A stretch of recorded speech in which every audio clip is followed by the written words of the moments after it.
hello, anyone who is tuned in on stream. Welcome to the second script off of today. Earlier this afternoon UK time, I should say, we had Warwick face off against Kimberly for Warwick's second script off and Kimberly's first. And today, I'm delighted to say we've also got two new fighters in the arena.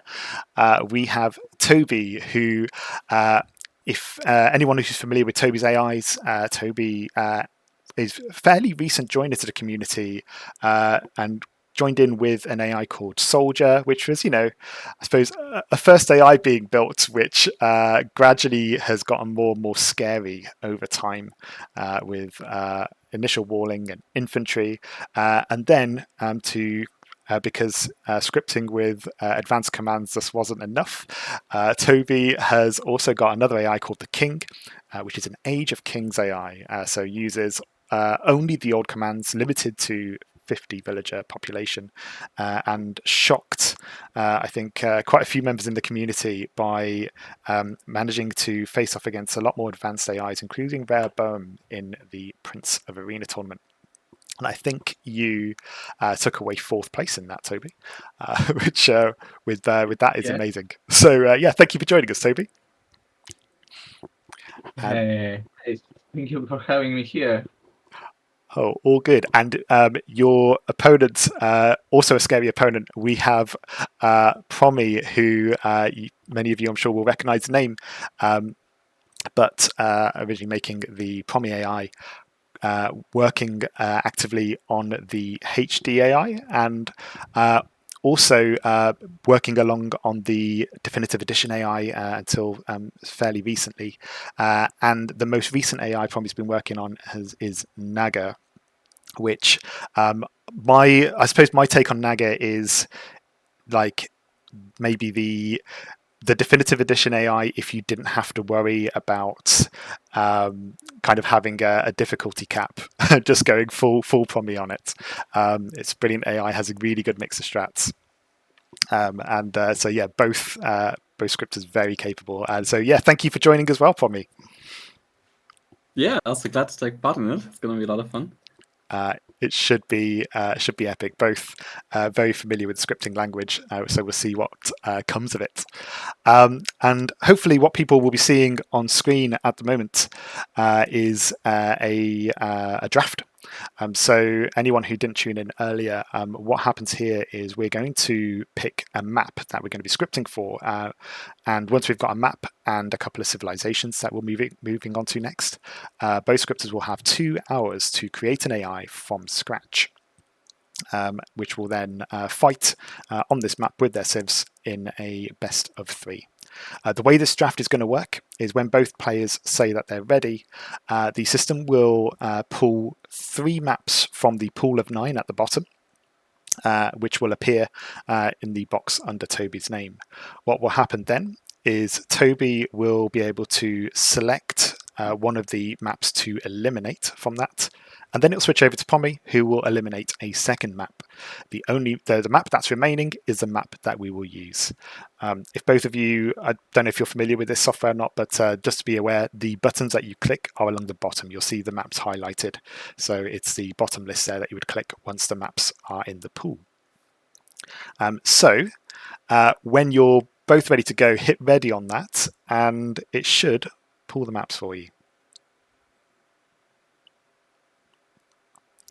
So we have Scandinavia, Highland, and Four Lakes. So first of all, Tobi has eliminated Highland with little hesitation. All right. Seemed like a dangerous map.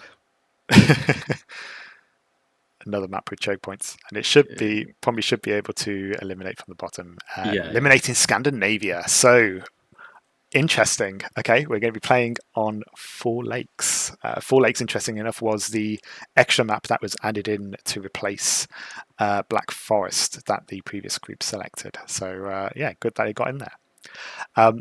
Cool. What I'm going to do next is I'm going to send you a link to the Civ draft. And this will work in a similar way. So let's go back over to you. Hopefully this works.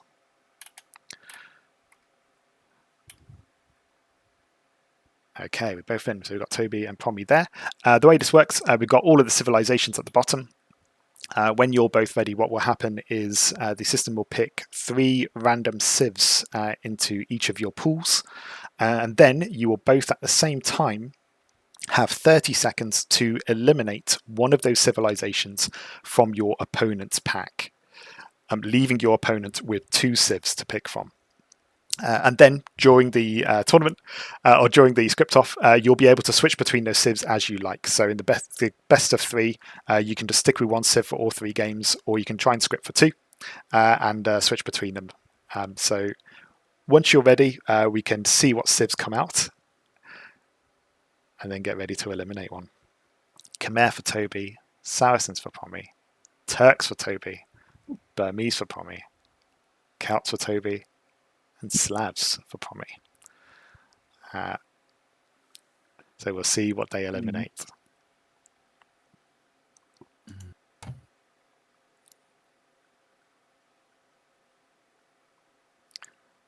Saracens have been eliminated for Promi, and Turks have been eliminated for Tobi. So there'll be no fast imp hand cannoneers happening today, or market abuse. Awesome. Again, second time Celts has come up today. Kimberly was very happy that Celts came up in the draft for this one.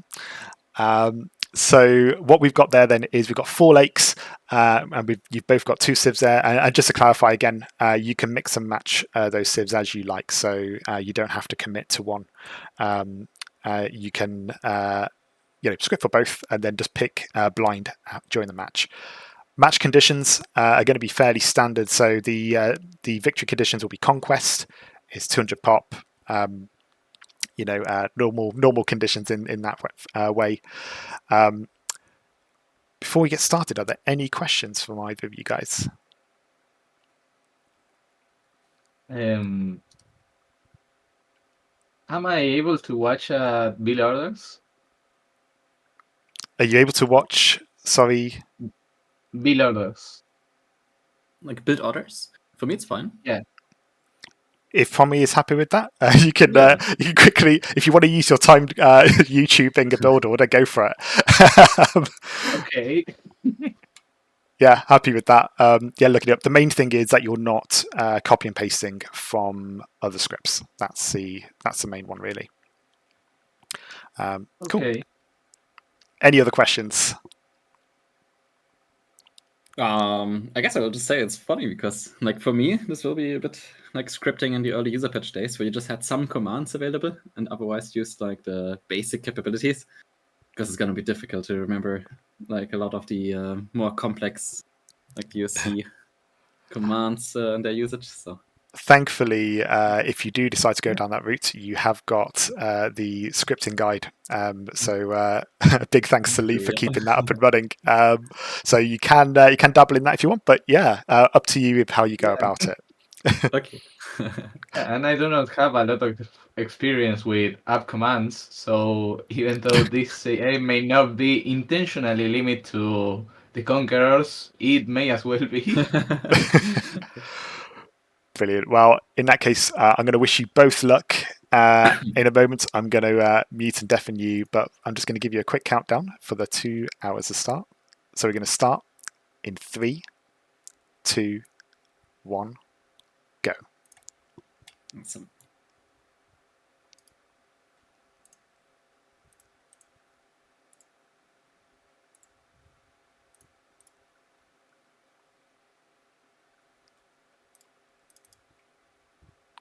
And there we have it. We just kicked off Promi versus Tobi.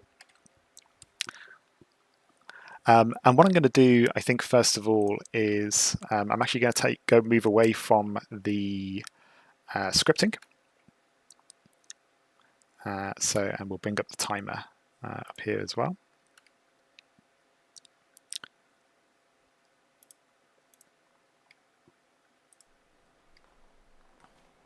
And what I want to do is I just want to bring up the map that we have.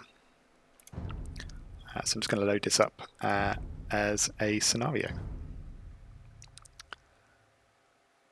So each of the maps that were in this pool, I wanted to add because they kind of each offer a different scripting challenge. So in this occasion, we have 4 lakes. And that was kind of a final addition in there. And 4 lakes was added in for a couple of reasons. First of all, we got the lakes. Now, AI are notoriously bad for water usually, and so particularly things like fish traps can be quite difficult. But if any of the scripters are able to pull that off, then that may be a great kind of long version of getting food. Also, AIs have less of an issue with multitasking. So again, if they do manage to dock up some of these lakes, and then again, there'll be a lot less micromanagement on the food side of things. The other thing is a load of the maps in the pool were quite close, a bit like Black Forest. But you can see here with some of these generations that even if you just ignore the lakes, it can be quite open. So this opens things up to early aggression, whereas with the Black Forest game, I think both scripters were quite comfortable trying to fast castle. There is a potential risk here if you go ahead and do that. If you are going for early aggression, normally the AIs that are going to do that are ones with high direct unit control. Now, this is not something I would expect from these scripters, but they're talented enough to know how to do that for sure. So it's going to be interesting to see what they make of that. The other challenges that they're going to face with 4 lakes is the forests. So I mentioned it in the previous game, whereas when you are building things like mining camps and lumber camps, your AI kind of sees it as with being within a certain radius of your starting TC. And so if you forget to increase that range, once you kind of start getting through the initial trees or initial gold and stone, you'll end up with the AI getting in this loop where it needs to build a mining camp to try and get more gold, or a lumber camp to get more wood, but it can't build the camp close enough to the resource, and so it just keeps building camps and kind of forms a wall around the outer radius. It's a potential trap that they can fall in. The forests here are quite scarce, so they're going to have to keep that topped up quite regularly. So that's going to be something that they need to do. Starting conditions generally, though, are okay. So they've got normal boar, they've got some livestock, so initial scouting should find those out, and the relics are fairly scattered. So the big questions are going to be, what do they do around the idea of early aggression? Do they do anything with the lakes? Because they can't be aggressive with it, but it will help them with potentially a booming strat. And we know from Promi's AIs particularly that booming is something that his AIs are prone to doing. So you can embrace that. So yeah, it'll be interesting to see what they do with it. So that's the map. That's what they're going to be playing. And I'm going to pan back over to them now and see what it is that they're doing to kick things off.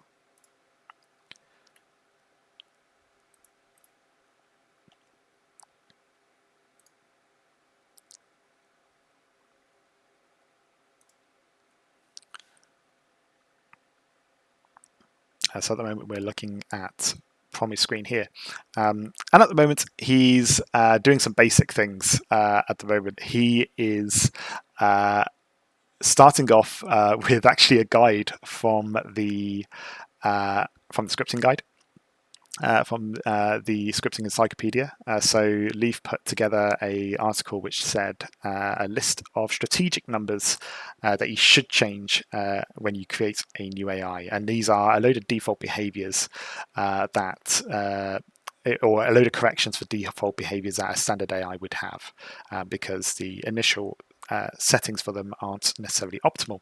So there'll be things like you can see here. He's looking at setting his starting scout.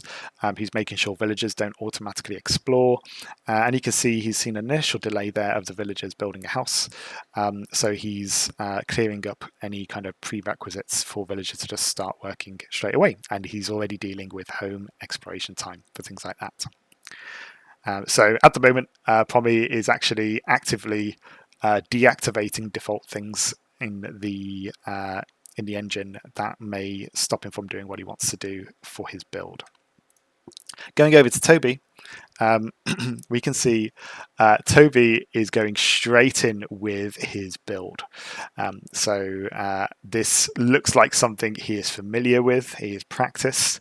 And you can see here he is using gatherer percentages. So he is setting his villagers to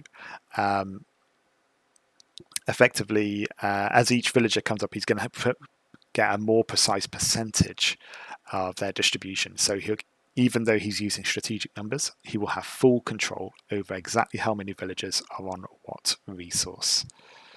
You can see here as well, he's looking like he's going for 140 villagers in the long term. And he's already got some eco upgrades there. So he's starting off pretty quickly. He along the top earlier as well, I did just see it had some standard commands in there as well about a gate. So I wonder if Tobi is looking at potentially walling up.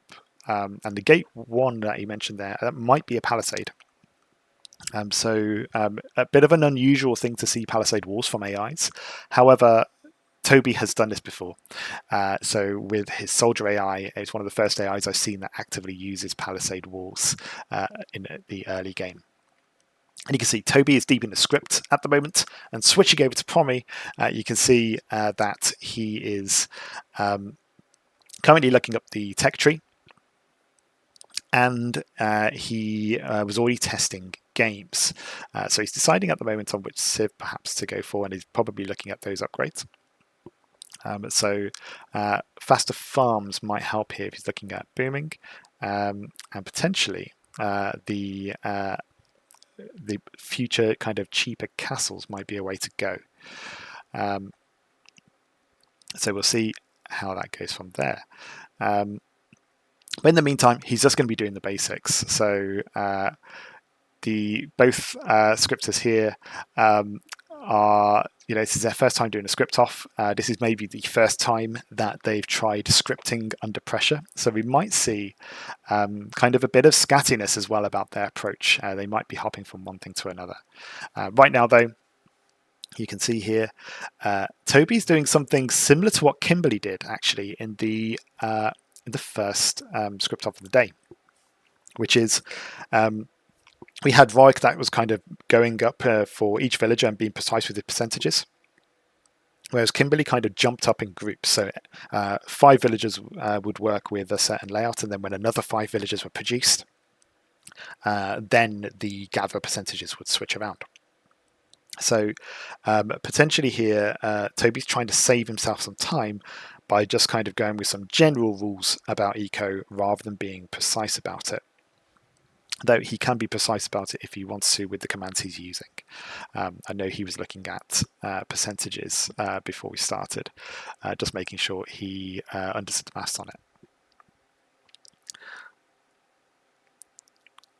If we pan back, I just want to go back to the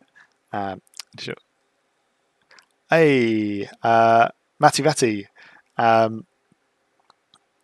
have you all considered doing a tournament with the custom Civ builder? Actually, Mativati, I've thought about this myself. Not so much a tournament at the moment, but I was thinking as an experiment of I normally play with my AI with friends quite regularly. So we do AI versus humans, and I thought a fun spin on that might be getting the OP Civ editor to make some new civs and then just get my AI to control it. Haven't quite got round to that yet, just because time's been been a little squashed. But it's something that I'm definitely interested in doing. I've mentioned it on the group before, and if other people are interested in that, then I'd love to get something like that going. Because I think that could be really fun. So instead of the draft like this, you almost get given an OP civ with the mods already kind of attached, and then you can go from there. But it'll probably just be a two-step process in getting the civ set up first. Great question. Nice. Panning back to the civs, I just want to recap on the civs that they actually have to choose from. So Toby's got Celts and Khmer. Celts are faster lumberjacks. There's not a large amount of wood on the map, which is going to be a bit of a challenge. So it may end up falling on gold late in the late game. But early game, if you want to get up and running, Celts might be a good one, particularly as well. It's quite open. So if you can get a forward castle down and start spamming infantry, healing castles might really help there. And of course, if you're in an open map but you want a fast castle anyway, Khmer would be a great one for that. You're able to. I think with Bright Spark, I was able to get. We didn't do it in the arena tournament in the end, but I was able to get a 14-minute castle age, which for an AI I think is relatively quick with Khmer. And then you can go straight into dropping a castle and going into ballista elephants. So that is a couple of potential options for Toby. Particularly if you think that your opponent's not going to go in heavy with any micro. Promi, on the other hand, Burmese and Slavs. So Burmese great with a choice with the elephants. Also potential for monks. They can spot the relics. They've got a great unique unit. And the other potential with this. So we've got increased damage for infantry, which again could potentially help in an early rush situation if Promi decides to go down that route. But ultimately as well, I mean, elephants are a choice, right? If you've got the resources, particularly if you've got the food coming from one of the lakes, then elephants could be a real opportunity here to cause problems. Similar goes with the Khmer. We could have elephant walls with us. And then with the Slavs, of course, the faster working farms again is going to help with that food production. So at that point you're probably looking at land wars if you're making use of farms. And you've got the discount on future castles, which could secure you areas on the map. But I think it's a really tricky one. I think if I was in Toby's shoes, I think I'd be going Khmer. I think I'd have a lot of fun with that, trying to get the most out of elephants and ballista elephants with the little wood that was there. And I think if I was Promi, I'd probably go Burmese. Standard AI commands, particularly with monks, will automatically get them to gather relics. So being able to see them on the map early is really good. And if you're able to secure yourself and go for a fast castle, again, if you're assuming your opponent's not going to attack you, then you could potentially get an eco league quite early. I suppose the other option with these guys as well is they could just secure themselves a decent castle age by just making sure they've got a couple of towers in their base first. It'll slow their castle age down, but it will make them pretty much immune to any basic attacks that come in feudal age without direct unit control. So we're going to see what goes from there. Just coming back, you can't underestimate the Arambi against big masses. Absolutely. I think the Arambi normally, again with AI, they're pretty nasty. And actually, if neither of these players use something called town size attack, if they end up just using basic attacks like attack now or attack groups, there's a strategic number which will normally be preset for their ranged units to evade fire. So with a Rambai, actually, that would work really well because even just by default, it would try to avoid things like archer fire, mangonel fire, and maybe less successfully, but also ballistas and scorpions. So yeah, potentially some good ones there.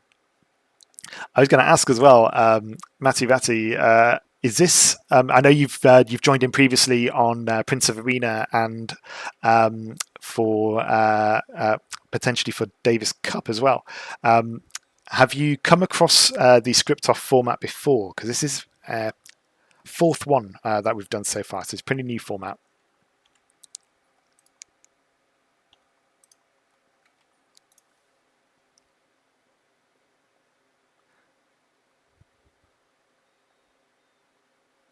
We're just seeing here as well, while answering that, we've got Toby going for a stable.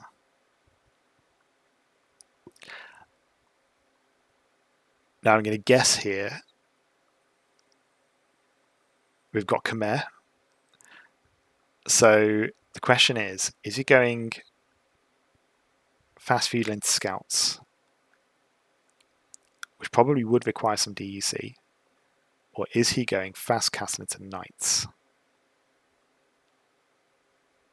The fact there was the blacksmith there, I think he's going to go fast castle into knights, which might be somewhat of a bit of a standard play, but I think would with food and gold and being there and wood being quite low, that may be an option. And he's building the dock. He's going for fish. What's quite nice about this as well is that both both scripters here know the game really well. Promi, of course, being a developer, but also Toby is, I don't necessarily know his elo, but I know he's got, at least in the community, is a high elo player. So would have a good understanding as well of just how to play some of these maps. So I think also the decision making from both sides is going to be good here.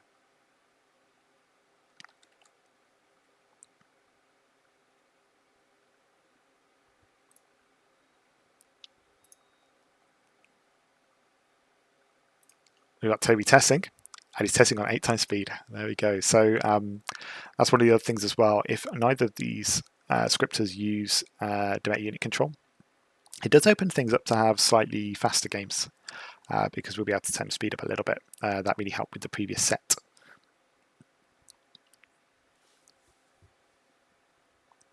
And you can see Leaf's guide there coming straight into assistance. If you're new to scripting and you're just learning about strategic numbers, check out the AI Scripting Encyclopedia. And actually, when you're starting any new AI, always reset these 17 strategic numbers. They make life so much easier. They do things like by default, by default attack groups gradually get larger and larger, but after a certain point, the numbers kind of meet up, and then the attack groups stop. So it stops things like that, and also by default, AIs can't build more than one of the same building at the same time. So things like houses, like at the start. So the strategic numbers you can set to set that up. So these are things that you can do. In the meantime, Promi is looking at commands as well.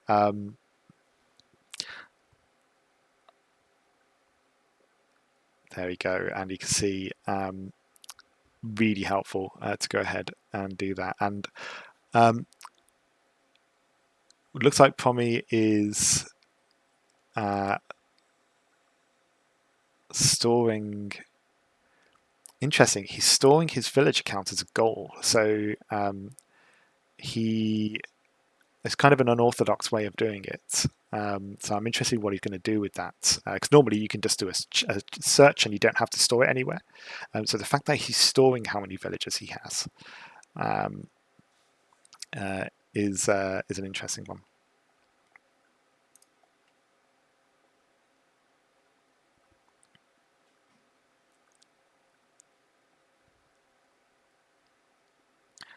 And we can see here Tobi is moving in with going straight into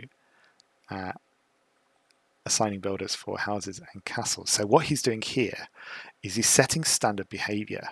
I've never seen it done this way before. I normally see it at the end of a build command.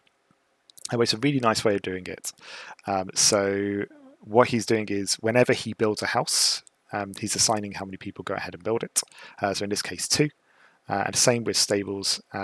Interesting, he's got 10 people going ahead to build a castle, which implies maybe some sort of castle, either castle drop or a rushed castle, as defensively for early castle age. So it's interesting to see what he's going ahead and doing with that. And what I'm going to do actually, now that we've a little bit settled, and amazingly 22 minutes has gone already, I'm going to just pan over to a couple of them and just check how they're getting on to see if we've got a bit of a rough idea of what strategies they might be going for. You can see here with Tobi, he's already got selection there. It looks like he's going for Khmer. Let's see.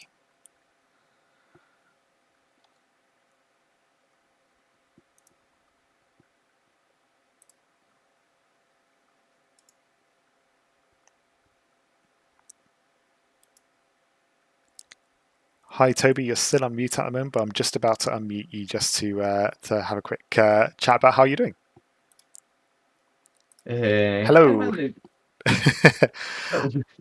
So I've just been having a look at your kind of initial coding here at the start, but what are you thinking? What Promi's deafened at the moment, so I shouldn't be able to hear. So what are you thinking so far? Right now I'm having to get the basics done, so it at least works and does something. Yeah. And I think I'm going for Chimera and some kind of elephant plus scorpion thing. Nice. With I'll Khmer being able to age up without the necessary buildings as well is quite nice. Yeah, I'll see if I can get the fishing ships to work correctly.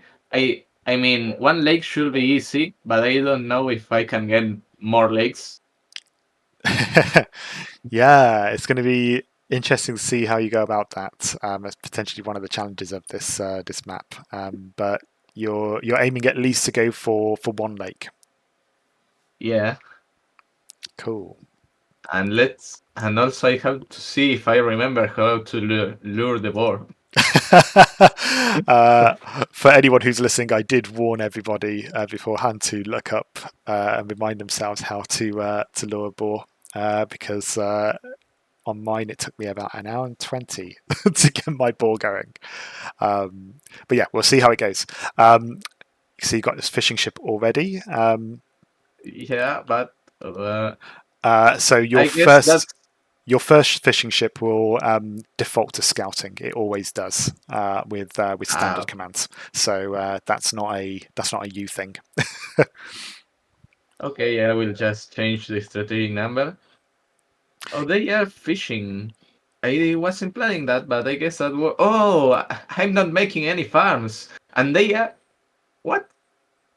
That's They incredible. just. Okay. You're hunting boar. Yeah, they did it by themselves. Brilliant. But right now, I'm very confused. Like, why is it not going feudal? Oh, is it because of the order?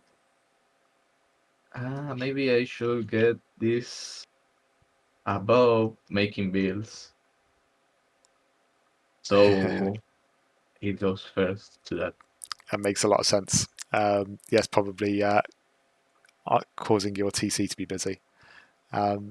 Cool. I'm going to leave you back to it. Just in terms of time, we have already had 25 minutes. So you got an hour and 35 to go. But you're getting the basics done. You've already got a bit of a springboard going off. So yeah, looking good. Good luck with the rest. And I'll come back probably in about 40 minutes or so. Okay, thank you. Cheers.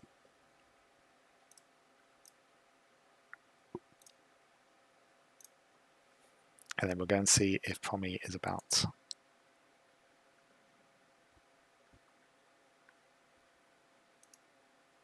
Hey, Promi, if you can hear, you're still on mute, but I'm just about to unmute you just to have a quick chat to see what you're up to. Hello. He's muted.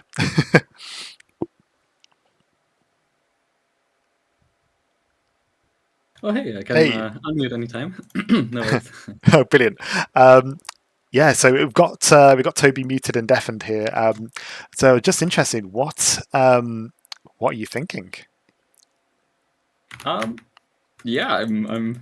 It's funny. Like I'm doing some really noob troubleshooting right now. After a long time, I'm practicing a lot. Yes, right now I'm just getting the basics set up while I'm thinking a little bit about what I want to do overall. But yeah, I'm somewhat working on just putting together the Dark Age in a really simple way. Also put in some things, some basic things which will be needed later, like making sure we're getting the researches, the technologies, like at least the must-haves. We will not do so many considerations. We'll just take them as soon as we can. Nice. And are you thinking? I noticed you're testing with slabs there. Is that what you're leaning towards, or have you just picked a sieve and you're just kind of doing the basics for now? Yeah, I mean, I do have some idea in mind of what I want to do. So for now, the basics, but I will definitely refine the important parts later. Okay. So for now, I just want to make sure, like, I got all of that done and I can just modify rather than later remembering, like, oh, I still have to add this basic thing or that basic thing. Yeah. So I'm just laying the groundwork for now. Brilliant. In that case, I will leave you to get your basics done. Just in terms of time, just so you're aware, we're about to have the first 30 minutes finished. So we're coming up to just over an hour and a half to go. That's actually so short. But you're getting the basics down. We saw that you're doing there, so that's it's a good start. And we tend to find that Dark Age tends to take the longest, and then you've got the freedom to just do the rest. So, indeed, it might. But good luck with the rest, and I'll come back in about 40 minutes or so. Awesome. Cheers. See you then. Thanks. Okay.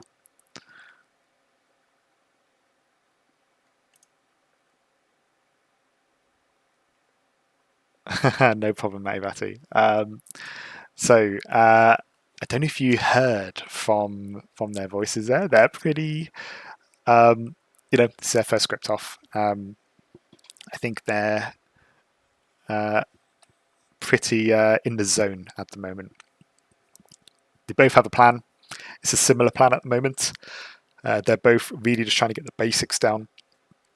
The idea being, if you kind of think back to I don't know, games that I've had and stuff with this, like it's so frustrating when you get to the end time and then you think, I forgot murder holes, or I forgot ballistics, or loom in some cases as well. So actually just getting your basics down and getting your text down so that you don't have to think about them again, and you can then kind of start to have ideas and follow those ideas is a pretty good strategy. Because I think actually one of the trickiest things with so strict a time limit is getting distracted. It's so easy to kind of think about what you could have that you don't get the early pragmatic parts in there. We can see here Tobi's getting he's got stables. So he mentioned he was going down the elephant route. And he's already getting eco upgrades. He's training fishing ships. He's also getting the blacksmith upgrades for cavalry. So it looks like he's going down with that. Interesting that both also seem to be quite. I think they're doing the right thing in that they're being specific about what upgrades they get. So it could be quite easy to just kind of automatically just add all the upgrades and go. But of course, with every new upgrade you get, you're using up resources in the short term. So by being a bit more deliberate about when these upgrades happen, you can see here actually, Toby's just adding them in at the moment, but I think he'll probably add some conditions later. But by doing that, you're going to see that they will almost work things out to timings. So they'll hold off on a certain upgrade until they get an initial army or get that initial castle up. Heading back over to Promi, I did see he was looking at the lakes there. And interesting, so Toby has been using villager count when looking at his eco. So he's treating villagers and fishing ships separately. What Promi's using here, he's using civilization population. So this adds up fishing ships, villagers, and trade carts, I believe. So non-military units. Obviously, we're not going to be using trade carts here, but this allows him to kind of keep a collective number. So if some villagers die and he keeps training fishing ships, that those fishing ships eventually, replace those villagers, or the other way around. Maybe when he's finished fishing in a particular lake, he may want to get rid of those fishing ships to save up population space. So working out this way so that the villagers keep training and things is a really nice way. And this also makes sense why he was storing his villager number in a goal, because I expect what he'll also be doing at some point is adding his fishing ships into that goal, and being able to manipulate that in the late game so that he can make sure that those fishing ships aren't wasted resource. I think that's a hope, at least. And you can see here that this is, again, a common seed that you're going to see with if you do any scripting yourself. You open the game and you got an error code or something in there, and then it will just flag up, and you'll have to get back into your code, edit it, restart. And we can see Promi has a start. So we saw Toby was doing that with the food. I don't think either of them have aged up yet.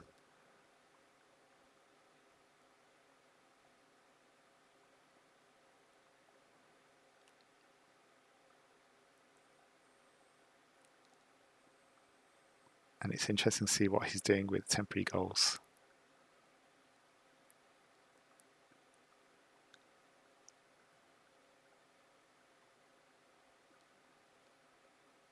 Okay, so I'm not quite sure what Promi is doing here. He's doing something with adding or working out goals. So he's doing something with those counts that he was doing earlier. But given that he's doing chats there, he's doing some debugging. So it's probably to do with villager numbers. But we'll go back and look at that in a moment. Going back over to Toby.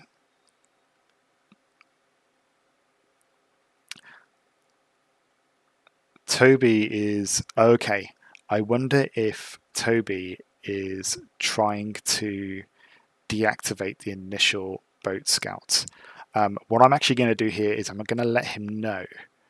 I'm going to let him know about that because actually the default scout with a fishing ship is a bug. It's something that happens. I think it's been something that's been reported. And I don't think he might be aware of that. So I'm just going to go back over to him.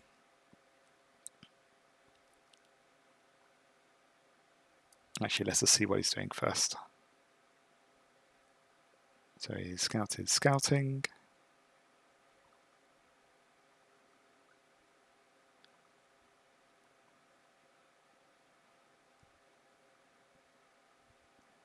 And we'll just see if he's trying to get rid of that fishing ship from scouting.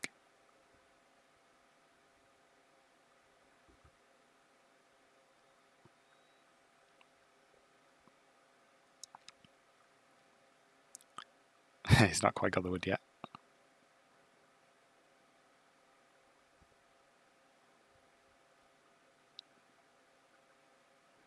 Interesting that Tobi's using his own AI as an opponent as well.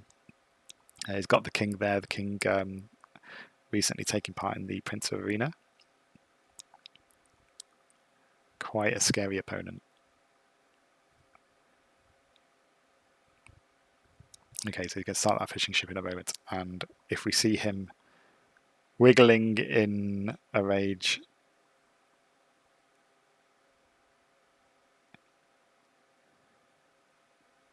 let's see if he restarts from here.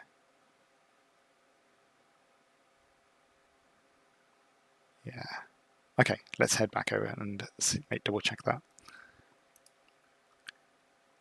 Hey Tobi, just coming back very, very briefly. I just wanted to check because I'm just watching your stream there. Are you were you trying to stop that fishing ship from scouting? Yeah. I think that's a bug. So I think regardless of what you do with the strategic numbers, I think it will keep doing that. I think I saw Games God report that. So just as a, in case you end up using a lot of time trying to debug that, I think that's, I think everyone will have that issue. Just a heads up. Okay. Thank you for the info. That's all right. I'll leave you to it again. But yeah, just so that you don't lose like half an hour trying to debug a fishing ship. Cool. Bye. Bye.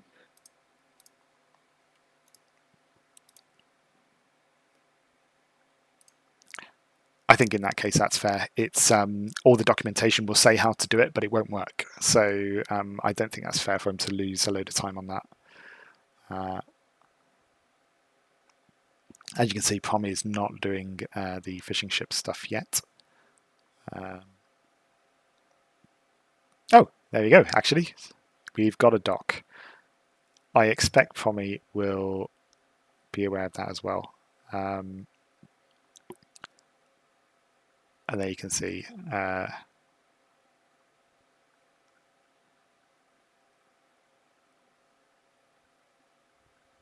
He might be doing the same thing. Let's have a look. If so, I'll let him know.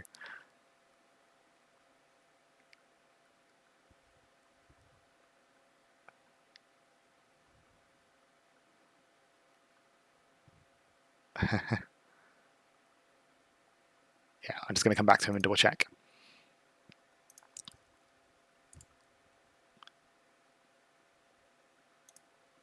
Hey, Promi, just coming back very, very briefly. I just wanted to check. Are you about to try and stop a fishing ship from scouting? Yes, and I'm going to do it without just turning off DSNs. I'm going to also use DOC to task it onto fish. Okay, cool. No, just wanted to double check. I was going to say, if you're going to use the strategic numbers, you'll be there for a while. Yeah. Cool. No worries. I'll leave you to it. Cheers. Awesome. Okay, so what he's doing here is he's actively using DUC to retask the fishing ship. Again, in fairness, I will let Tobi know that there is a way to do it, but I think he might end up not wasting the time. But let's see.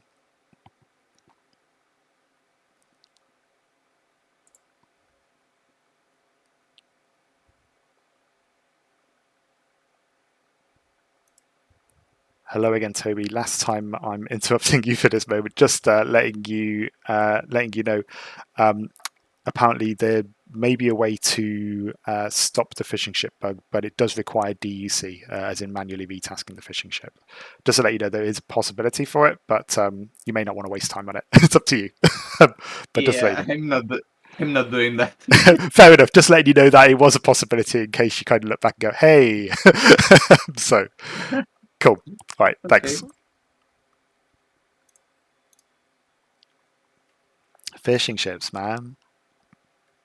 It's not so much of an issue when it's not 4 lakes because you actually want scouting at some point. But yeah, in this case, not so much. 4 lakes is going to be cool. Hi, Rorik. Yeah. So both scripters looking to make use of the lakes, at least one lake, whether they're going to do a second one. If Promi's actually using some DUC for that, we may see him try and do that to dock a second lake as well. If he's redirecting fishing ships to fish, then he can definitely do that with the dock as well. So that's going to be interesting. Interesting, Voik, with you just being in chat there, I just want to quickly ask if you had drawn 4 lakes on this. What would you do going into 4 lakes? Like, what would your strat be? Or at least what kind of strat? I suppose you'd have to base it on Civ.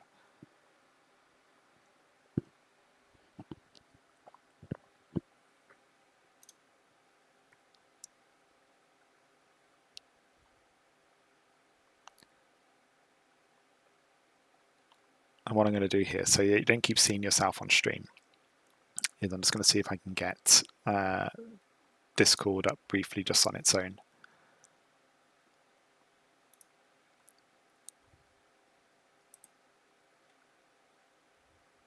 There we go. Should be working fine.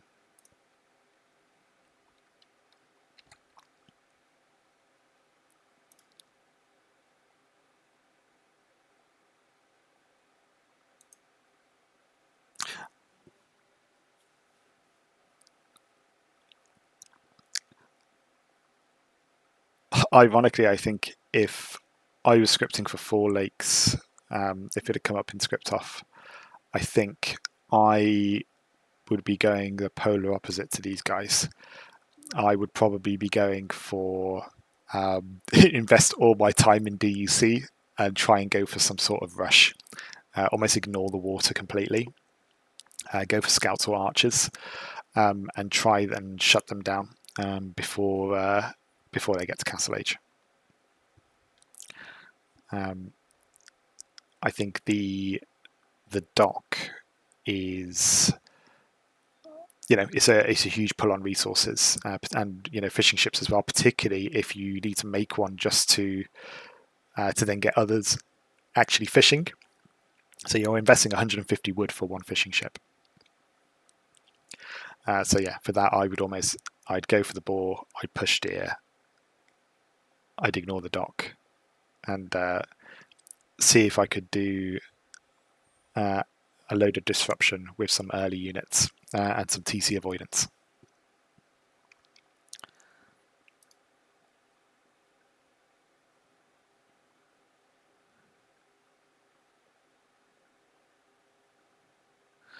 Well, I could probably go for the same fast castle, boom, infantry, but with fish.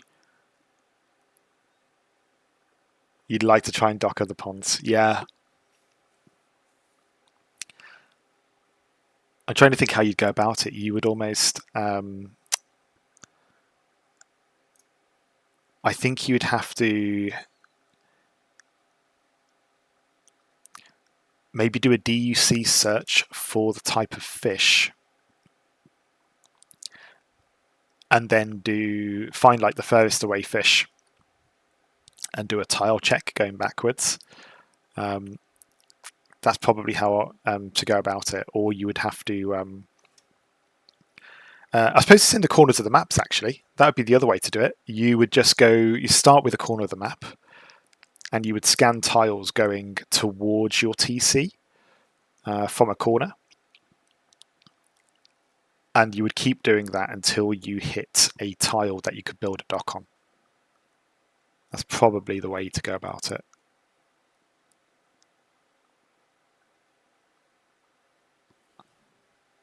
Actually, that wouldn't be too difficult if you just use the coordinates of the map rather than trying to search for items.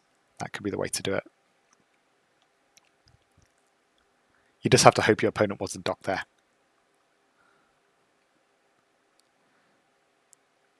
I can see as well that's that's kind of you, right? I think I think with the Black Forest map as well, I think early aggression is it's a bit of a risk if your opponent builds like it only takes like one tower in a choke point, and it causes real problems. Just with it being quite closed off. So I suppose it was a bit more of a risk going early aggression there. But I get what you mean. It's would have been maybe it's a thing that your opponent's scared of, and I think if you're able to do it, if you're able to get DUC early on, I don't think most can defend against it. They would have to do like they'd have to invest in early military and then just really have have a tower also. So again, just almost like deliberately slow their castle age for it. But I don't think many would do that. Okay, so we've got the boar lawing happening. We did see from Tobi some chaotic boar lawing in some of his earlier runs. He lured 2 boar at the same time successfully, and I think that was because he probably changed one of his hunting distances. He didn't have a mill, and so all of the villagers just went for the nearest boar. So I think that's probably what he's done. Let's see if his boar lawing works.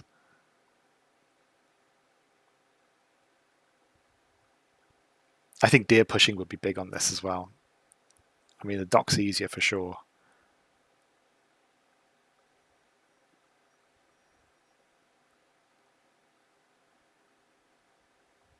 But is this a nice clear path for the deer to get to the TC? Okay, it's quite a late deer law if he's going he's going in for deer.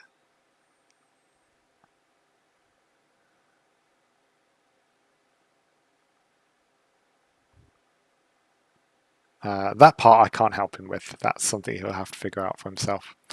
And there he is. He's got the guide. Thank you, Leaf. I feel like we should get Leaf in as a response, as a sponsor to script off. Everyone's using his guide at the moment.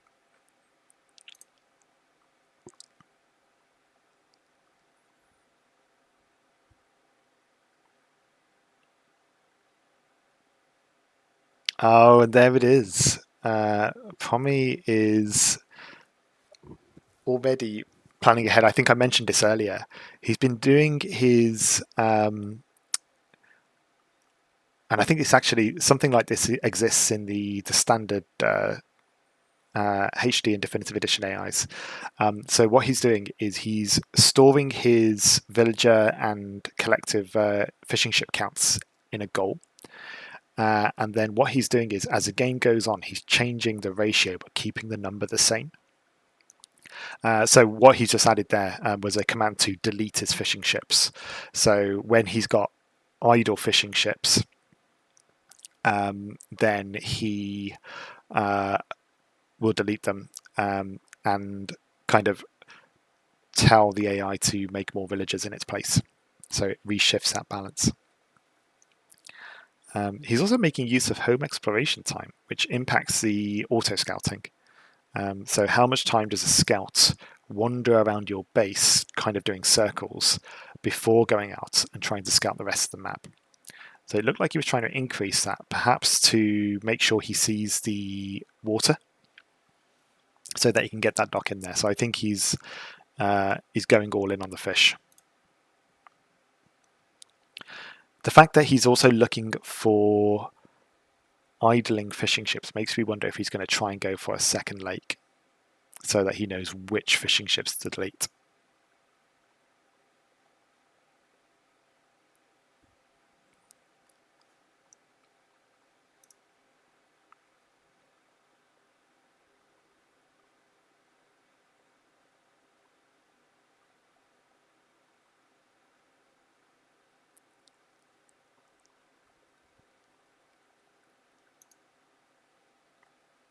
Just seeing Royk's comment there, docking the opponent's pond. Yeah, potentially that could be done in the same way. You again, it's quite ambitious, isn't it? I suppose it would involve some DUC, I think, to make sure you didn't hit a TC. So you walked around the edge of the map. I think the corners, using the corner coordinates would still work. But what you would do is you pick the corners that were the furthest away from your TC, and they'd be guaranteed to be your opponents. That's probably the way to do it.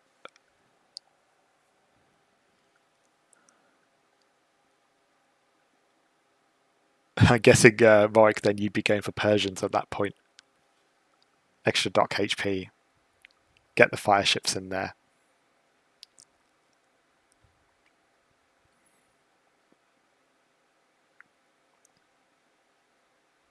Okay, this is interesting. So, I don't recall seeing this, but granted, previous script offs, there's a lot to see. It looks like what Toby's doing here, actually, no, what he is doing is he is including force drops. So you had the command there that was up drop resources. It's kind of similar to the drop resources button that's now recently been included in the game, but this has been with AIs for a while. And what it does is when a villager has a certain amount of food that's dedicated by the command, it drops early. So he just had something there, which was when a villager has 5 food, it drops a food. That can be really useful if you are looking to either make sure you've got your vil production when you're hunting boar, because they're gathering more, and so normally you get a bit of idle time when you're gathering from the boar. So I actually use this for Bright Spark.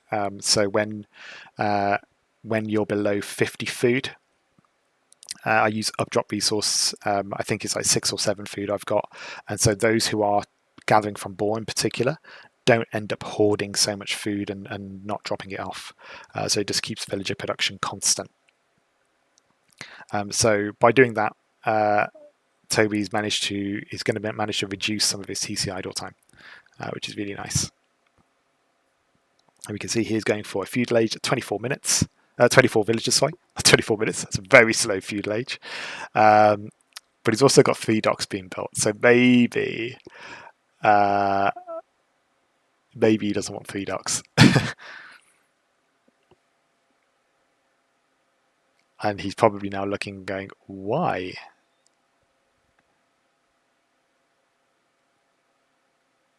Yeah, there's a 4th dock. So clearly something's going wrong there. He's got something firing off. Hey, Kimberly.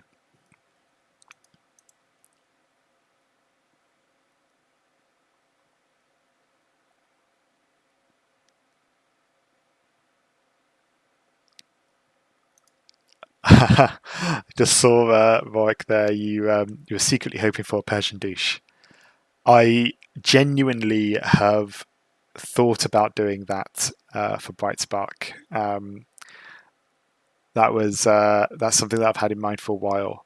The obstacle I found, it's and the reason I haven't done it yet is a similar way to why the castle drop didn't work very well against Immortal in Prince of Arena.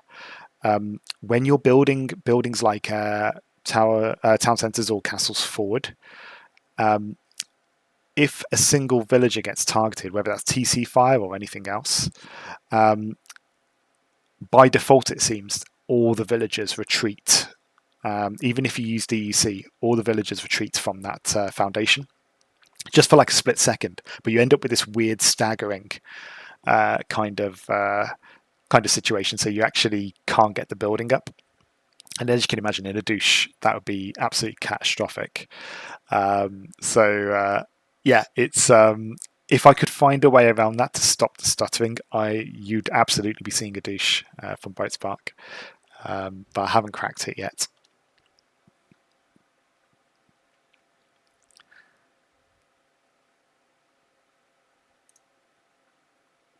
I do see that our numbers have picked up a little bit. So for anyone who has just joined, this at the moment we've got Tobi and Promi competing in a challenge to create an AI from scratch in 2 hours. And just before this game started, they drew the map 4 lakes. So we should see an interesting thing. We've got potential here for rush. And we can see here Tobi with the Mercenary is actually going for some early scout cavalry. So he is going to be putting on some early pressure. And he's probably checking to see just how sharp that TC defense is. Because if you can do some damage early, then particularly if Promi doesn't build any initial defense, that could be pretty lethal. Switching over to Promi on the other hand. Promi is okay. I think Promi is he's doing some ball luring, but I think he's using direct unit control for it, which is a page out of my book. It's probably not the the most straightforward way of going about it, but what he is doing here, and it will minimize potential casualties. He was then checking for villagers to see their health.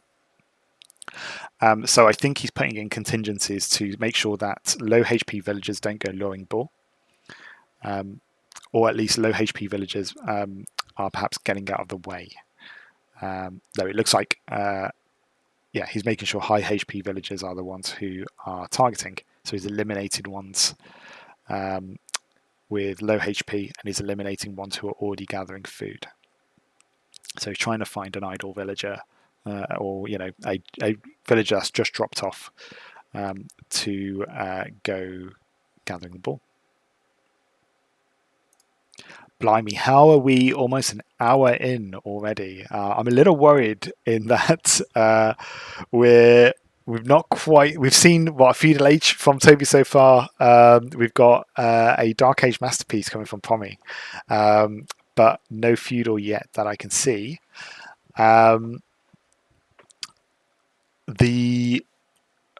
What I expect from Promi is a similar thing to what we saw with Rorik and Kimberly, in that feudal age will almost be non-existent. It will just be a slingshot from one into the other, particularly because he's invested in the water. And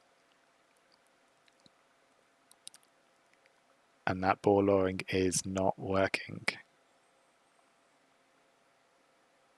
I feel your pain.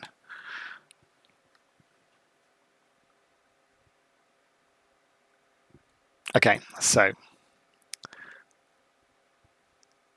panning over to Tobi.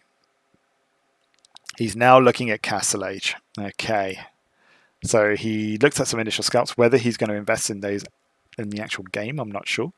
Maybe he was just testing it out, but he is now focusing on Castle Age. So he's got the basics down. And again, it's slightly different strategies, although they've both been a little bit more cautious. I think Promi was saying he was deliberately taking the time to get the techs that he wanted done.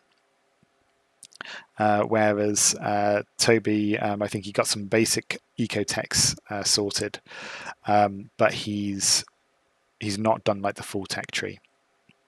So he's now taking his time to get Castle Age done. There we go.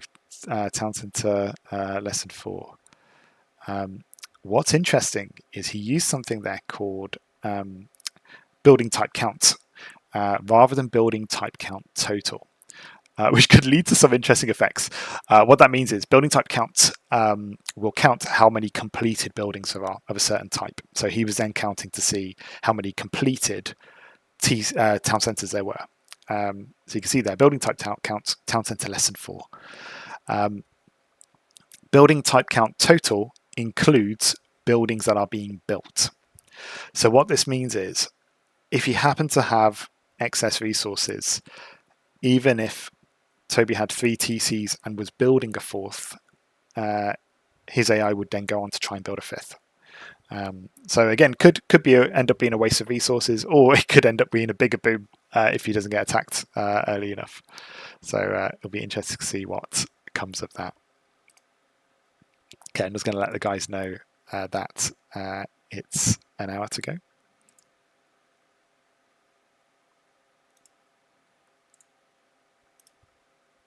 Hey, Promi and Toby, I've still got you on mute. I'm going to leave you on mute just for a moment, just to let you know we've just gone past the first hour mark. So we've got 1 hour to go. Good luck.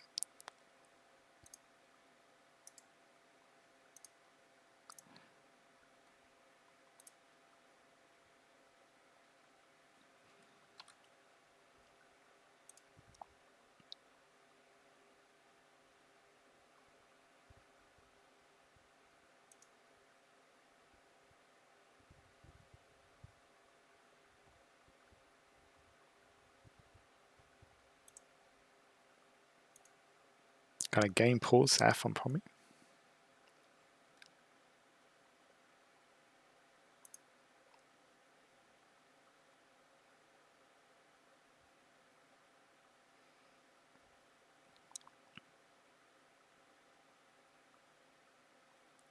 Bit of a clumsy ball lord, but the ball is being lured.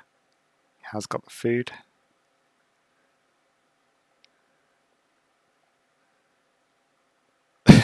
That fishing scout will be there forever.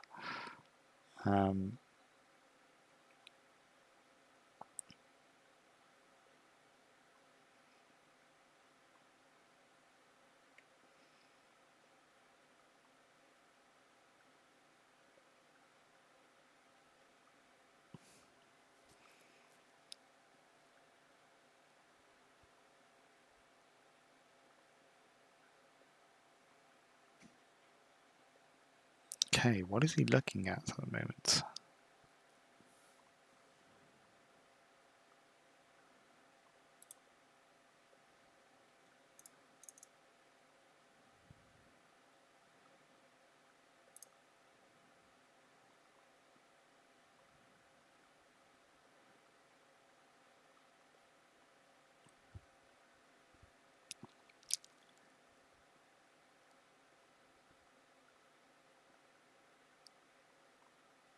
Scouts are doing quite nice here, actually. Again, we're against the king, so it won't have any TC avoidance.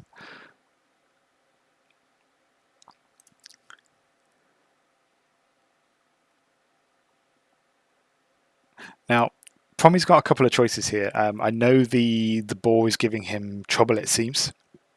And so the choice then is, do you double down and really just try and get that boar done? Maybe you give yourself like a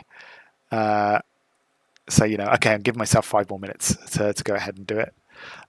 Or do you go, I've got fishing ships, let's not waste any more time on it, and let's just get the rest done and come back to boar if I get a moment. It's really tricky. I think Warwick and Kimberly both had a good time of it in the end of getting the ball lowing to work, particularly even some long distance one from Kimberly. But yeah, I don't know. For me, like it's never really stuck. I always kind of just clumsily change a load of numbers until it works. Only doing it through DUC was able to kind of get my head around it somewhat.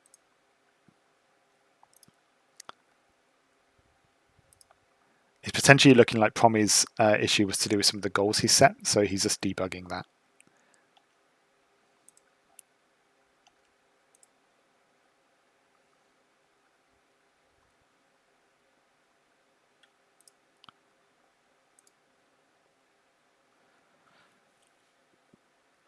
Whereas Toby is now in Castle Age.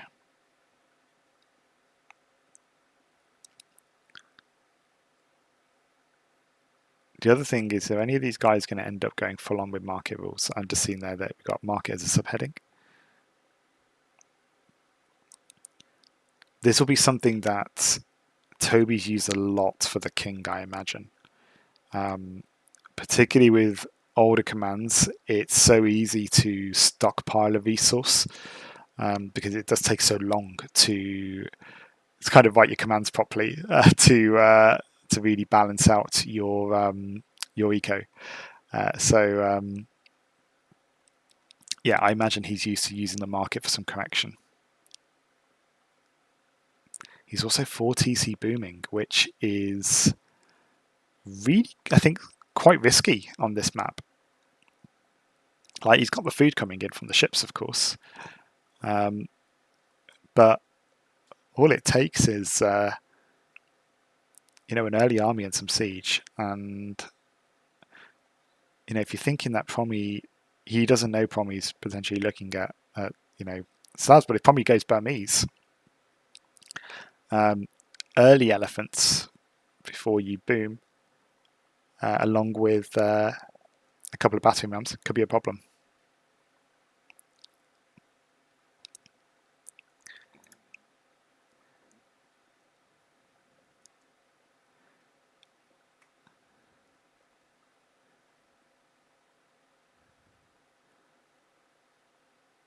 Yeah, we can see debugging happening here.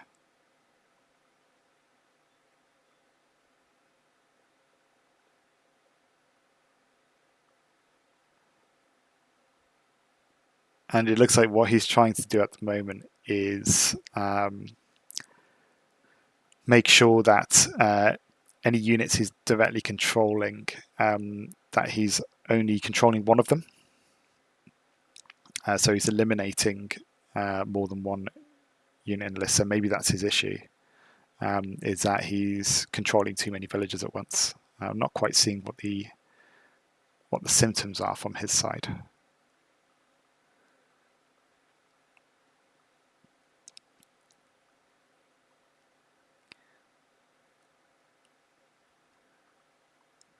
How are we doing for time? Okay, 52 minutes.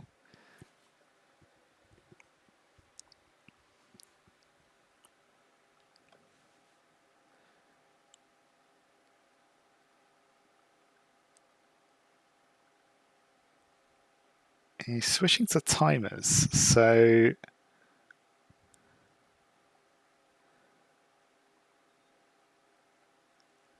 oh, we do see the ball being lured. Okay, we do have the ball there, so I think he's done it. Good. So he's moving on to something else. Oh, I was worried there. It's horrible when your ball luring can take so much time, and you're like, I've spent 20 minutes on just trying to get a couple of hundred food, but it does make a difference. It does, particularly in the speed of a strategy. So yeah, glad he's found it. It'd be heartbreaking if he just walked away from it. We have upgrades coming from Tobi. What's interesting here is there's no conditions necessarily on them yet. Is he going to add those in? I think what he's doing is he's going straight for... He mentioned fast castle elephants, right? So he's fast castling into elephants.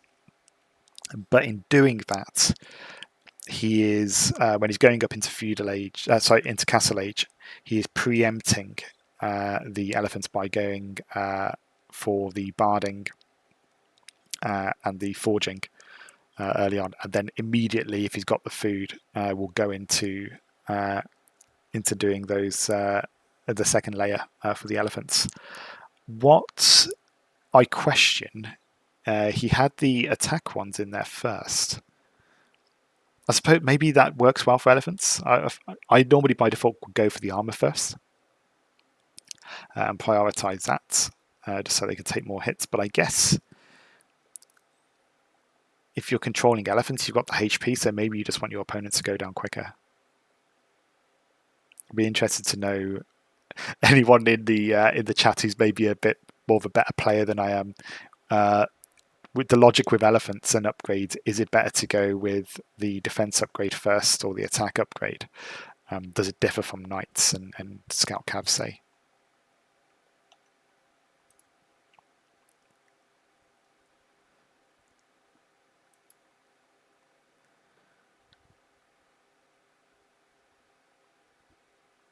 I'm also going to be amazed if Tobi is able to beat the king in an AI made in less than 2 hours.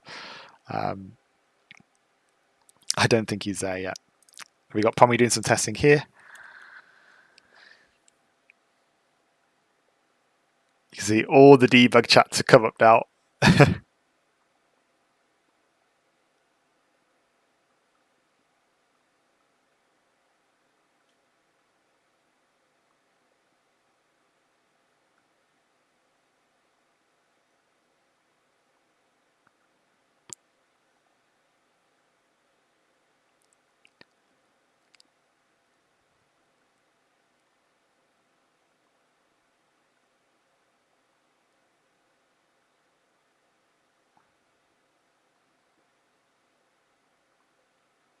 Ah.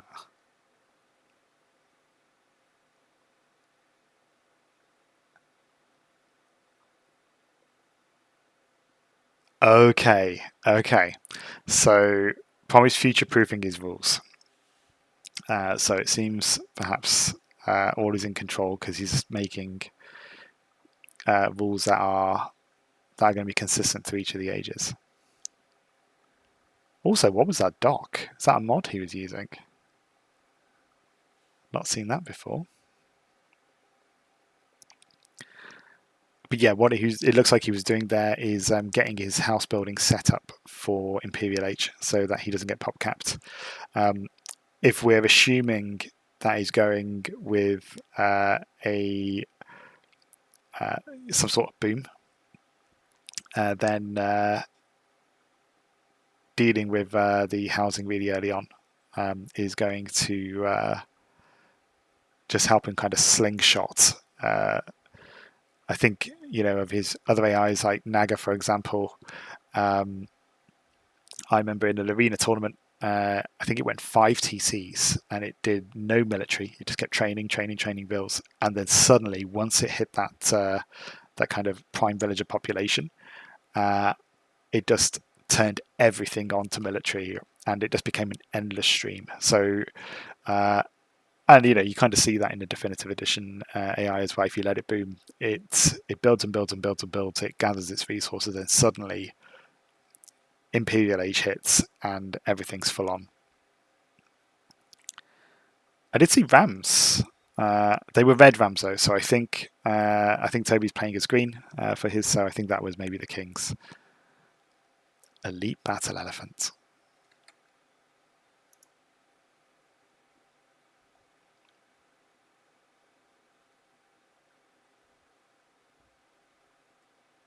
Yeah, I thought so. I think, armor would be my go-to. Particularly if he ends up going with some scouts. You want it against TC fire, just so you can bother some more villagers.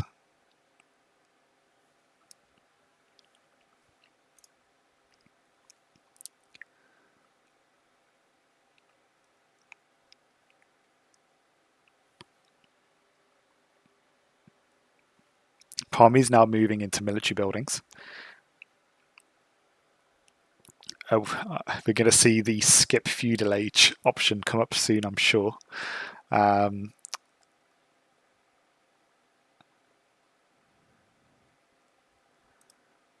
the meantime, Toby's looking at his castle age and his imperial age upgrades.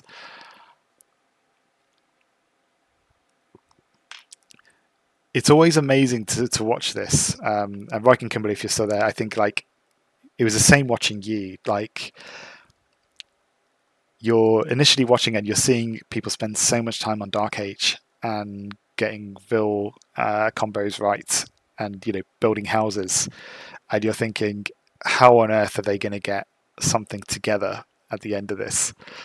And then it's amazing how quickly you go from Dark Age to just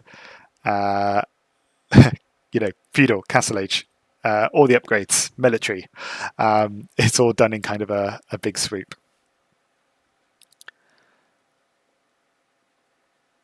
Okay, interesting. Toby is going for attack now. He's also going for attack now when his military population is over 20. Now he's going elephants, so you might say that makes sense. He's got a timer on as well. I wonder if he's going to have a timer to deactivate that attack now. So I mentioned in the earlier game, when I think we were looking at Vorik, with using attack now when military population was 70 or above, that if that attack fails and the attack now reset isn't triggered, or if you don't have that command in there, then what happens is if you keep producing units, they'll trickle through. Because the attack now is kind of an endless loop. So I wonder if the timer that Tobi's doing here is something to deactivate the attack now. So he ends up sending waves of 30 elephants, say, as he goes. Something like that would also allow him to deactivate for a longer period of time if he wants to save up for Imperial. Because, again, if you're training elephants, they're really food heavy. So you're going to want to stop production, I would imagine, to get to Imperial. I think it'd be really hard to hit Imperial and or save up for it while training elephants, even if you're booming. I think you'd have to wait a long while to get there. But maybe he's doing that. Maybe he's going for early damage, and so that he can take his time to get to Imp.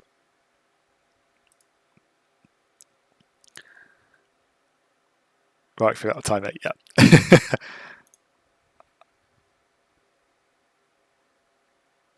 Yeah, it happens. I think in earlier versions of the game, I think when I started on Age of the Conquerors, there was no deactivate attack now. You were just stuck with it.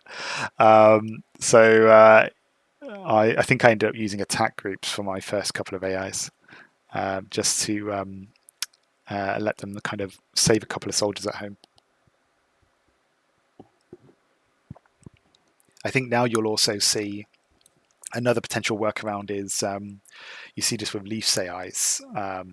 So particularly with the general, he'll actually lock his buildings, so he'll garrison and train his units in the buildings, and then when there's enough of them to kind of form an attack, he'll let them loose. So in that situation, even if you've got attack now in an endless loop, not that Leaf does that, but if you were to do that, it'd be a way of keeping your units together and going in waves.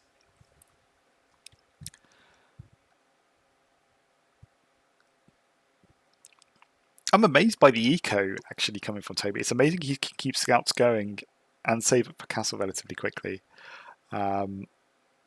He's not going for it yet. He's missing the gold. So I think his mining camp is a little slow there. He's building a couple of lumber camps. Now, I think I'm probably wrong in this. But the way I set Bright Spark up, I don't go for the 2 lumber camps. I go 1 lumber camp. And if I'm going to try and get to Castle Age, that wood's going on a mining camp. I can build 2 lumber camps when I'm at Castle. But I think that's slowing down Tobi's Castle Age here.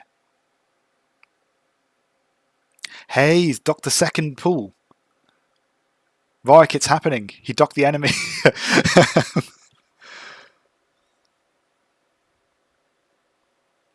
I imagine that is sheer luck. But it happened.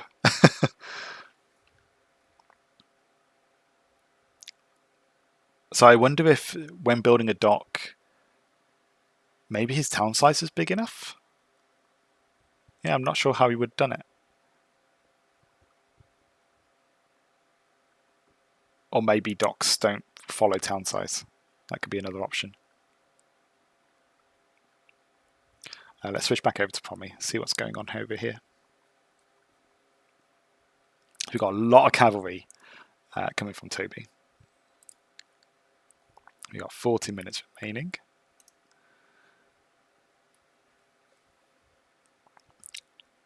We'll come back and have a brief chat with them in a mo. I'm a bit worried to go for a brief chat with them because I feel like they're both speeding through. And chatting may interrupt their flow a little. What we've got here, these are similar rules to what Kimberly had when in Feudal Age. So these are market rules to buy extra food or sell extra food if you when you're trying to get your resources for Castle Age. What I really like about this, and this is something that I commented on in the first game, I said I'd love to see scripters sell their wood if they have the food but they don't have the gold. Normally, woods are kind of the early thing to get an excess of in feudal age. So having a rule to just sell that excess wood to get the gold quicker. So where you saw Toby earlier, where he was his AI was just short on gold, and so he was waiting for a mining camp to be built. Just sell the gold, sell the wood, sorry, and get the gold that way, and then click up. Then you can worry about building a mining camp and getting your resource trickle there. But it just gets you in the age quicker. So yeah, it's really nice to see. So it does look like we've seen him build barracks. We've seen he's at least thinking of military, but we've not seen much military from Promi yet. And with 40 minutes to go, he might not have an army to fight. But again, this is somewhat characteristic in that he's getting the eco right, he's building it up, and I'm slightly scared that there's going to be, he may in the last 20 minutes just kick out this massive army with all the resource that is gathering. Scorpions, I mean, this is a proper Khmer build, isn't it? From Toby. Okay, I am going to go speak to them and just see what they're thinking.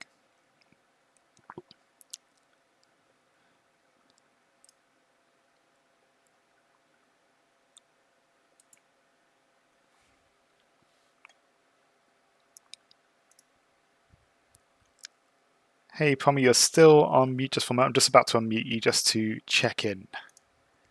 Hello, hello. Yep. Hello. How's it going? Yeah, actually, time is running tight. Yeah, I'm trying to speed through now. Like yeah, I will do another pass over the Dark Age, but just a really brief one, and then I will just I will just head on over to Feudal Age onwards. I think that should be much faster now. That Dark Age is mostly done with. I was feeling that this is a typical, this is what I'd say is quite characteristic of you in that it's eco, and then suddenly it's everything else all at once. Cool. Just a heads up on this, just so you're aware of time. We've got just over 36 minutes left. So okay, yeah, I'll try to be fast.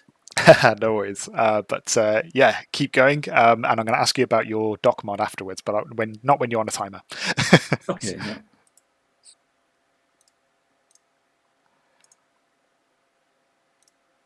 Hey, Toby, I'm just about to unmute you.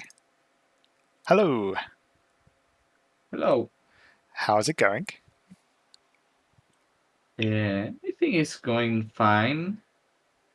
I see Castle Age, I see elephants, I see light cav. I live in the dream, right? Yeah. I saw a dock in the enemy's water. Was that intentional? It is. The only thing I don't know is how can I make it to train a galley in the enemy's lake instead of my lake. I guess I could just make it to train galleys and hope some of the galleys get there. Well, there's this amazing thing called direct unit control, which you should definitely check out at some point. And you can give individual commands to buildings. Maybe probably one that you don't want to do on a timer, but it's that's definitely one way to go about it. Yeah, I love seeing it though. I'm amazed. I wasn't sure how you would get a dock in the enemy water. Thankfully, there are some useful strategic numbers for that. For docks to don't be in the same body of water. Oh, I need to check that out. I didn't know. And so I saw, light cav, elephants, a load of the upgrades. I also saw scorpions now being added. So is this all in you're doing now with Khmer?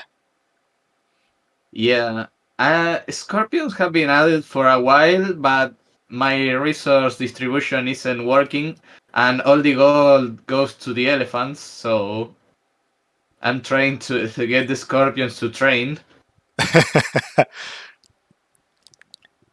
And this time the dog went to the other lake. Well, that still works. I mean, About you're the fishing from 2 docks, right? You don't want a galleon there, but yeah, and I had to do the same for the fishing ships. I just tell it to train fishing ships and hope the new fishing ships go to the new dock. yeah, I And think well, about half of them does, so it works.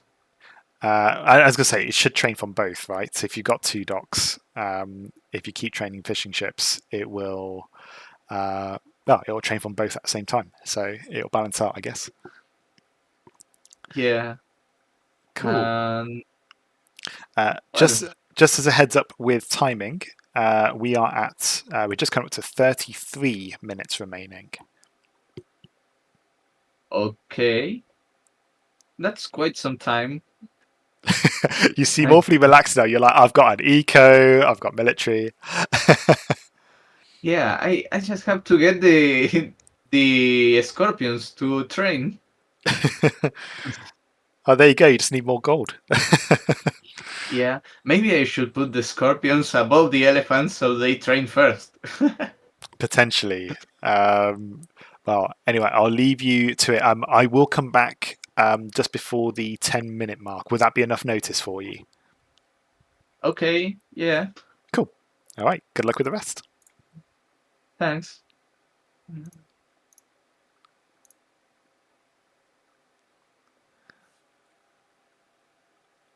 Very different problems to solve. And there we go. Promi is training military, militia, battering ram, monks, and sanctity. Oh, he's going more than one monk.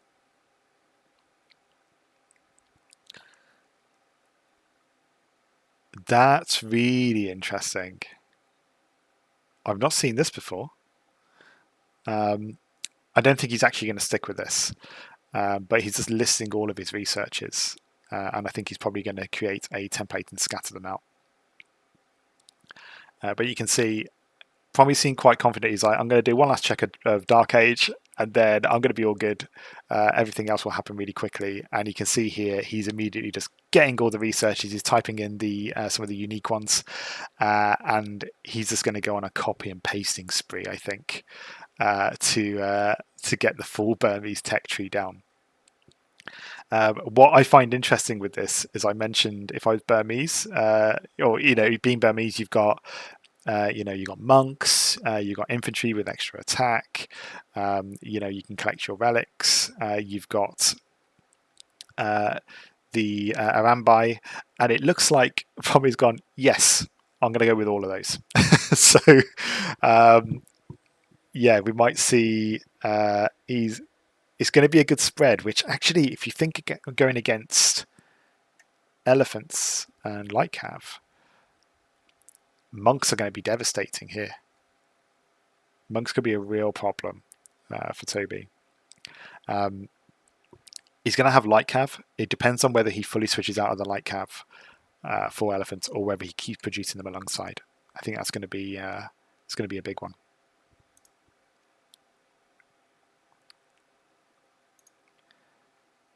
We see very little mangonels from both as well. You were pleased to see, Kimberly. So no mangonels here. Okay, this is nice. What Promi's doing here is he's building castles, but he's not just building castles the ordinary way, in that it just plonks it somewhere in your town. What he's doing here is he's signing a number of builders, so I think that's 8 it says, and what he's doing is he's choosing roughly whereabouts he wants to build his castle. So he can choose whether he wants to build it at the front of his base. How far in front of his base does he want to go? And with that, he can then, protect resources, protect the front of his base, protect his docks, or if he were to extend it really far, he can build it towards his opponent. So he could then go forward castle. I don't think he's going to. I think he's just going to place it to try and protect his resources.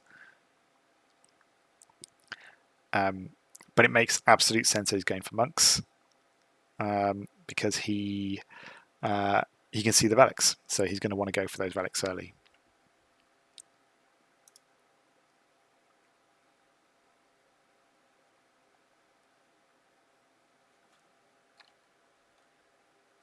How are we doing for time? Oh, 28 minutes to go. I was really worried at the start of this with them both taking quite a while in Dark Age, but I think it's coming together. I've got no idea what Promi's going to end up doing it towards the end, like what that end game is going to look like. But Tobi's on a trajectory. I love this. I love that he's taking the time to put market rules in here. He's only got them in for Castle Age so far, so he's just doing it to make sure he can age up to Imp. But I was saying before, Imperial Age, a lot of resources. I thought the issue was going to be food. It's looking like it's going to be gold. He said he's not getting gold for the Scorpions, so selling that excess food is going to help towards that.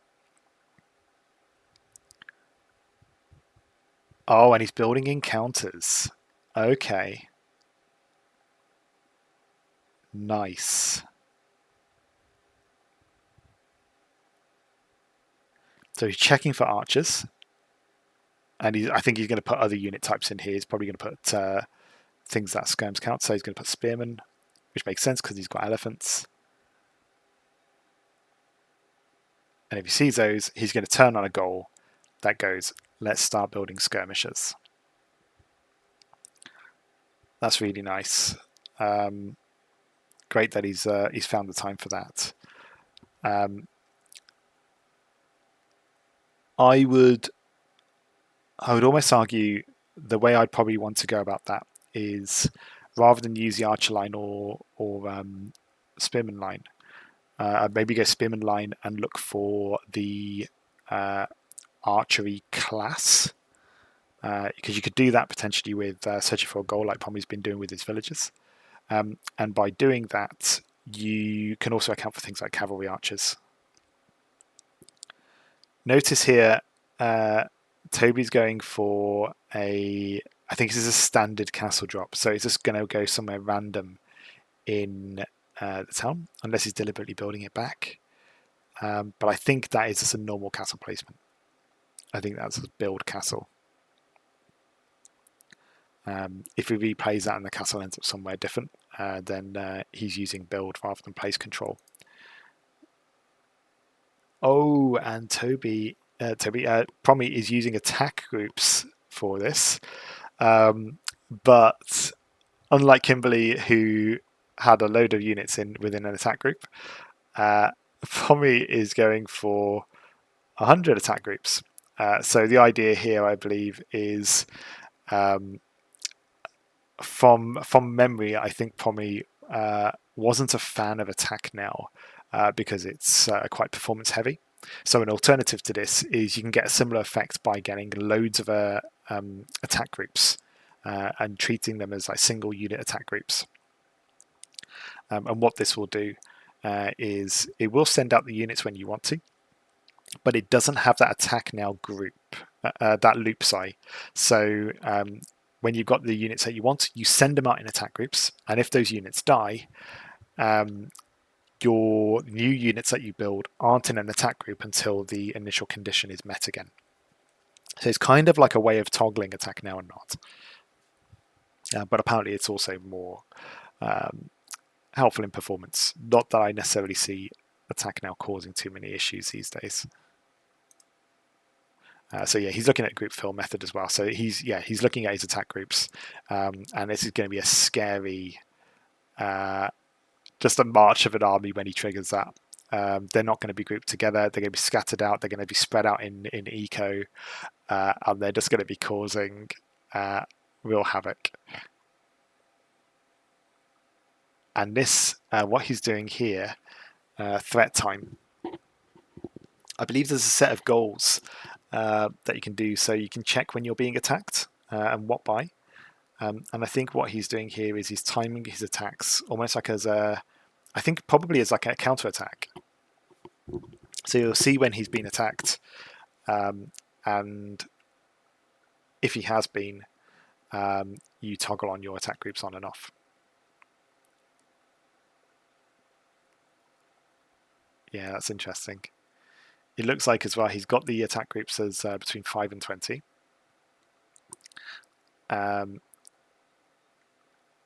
And what he's doing there is he's got kind of smaller attack groups, and they toggle off after he's been attacked. So they become smaller attack groups and become that scary army. But it looks like it goes from waves, or small waves, to flood of single unit groups.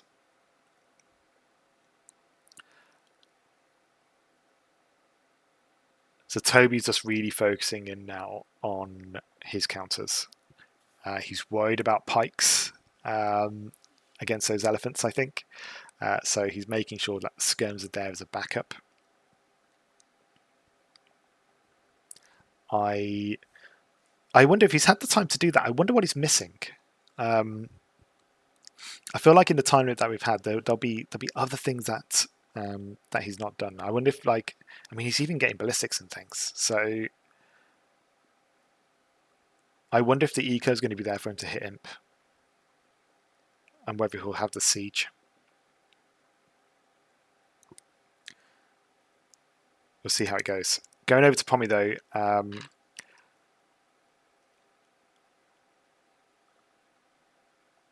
It looks like Promi's just gone, I'll research everything. I thought he'd swap these around into individual rules, but I think he's just kept them as one, which is quite interesting. So what will happen here is, if he leaves that as it is, as each of these researches become available, he'll just research them.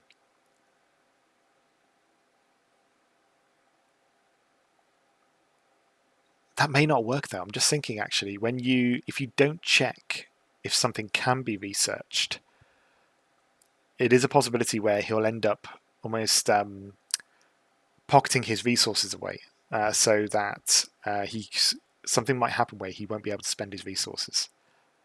So that's something to be aware of. I've had this issue before where I didn't check if I was able to build a mining camp, and so it would keep trying to build a mining camp and pocketing my wood away.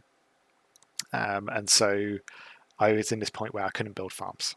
So that might be something that happens as a result of this. You might see that farm stop getting built.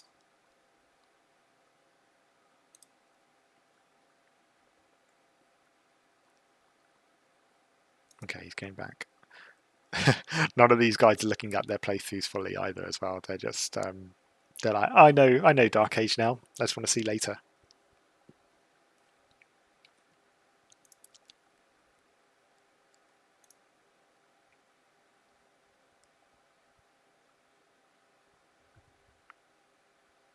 I'm just losing my voice a little bit, so I'm just going to mute myself and get some tea.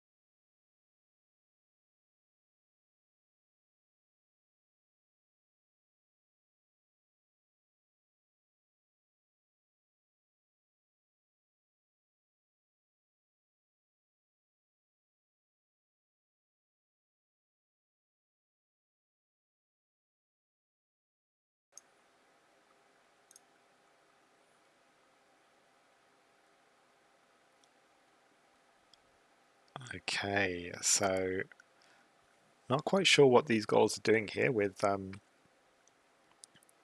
with research. It looks like Promi's gearing things up. These might be villager distributions when researching feudal. He might be optimizing here to make sure he's got the resources that he needs for his Castle Age buildings. Normally, you want to make some changes to your eco distribution as you're aging up,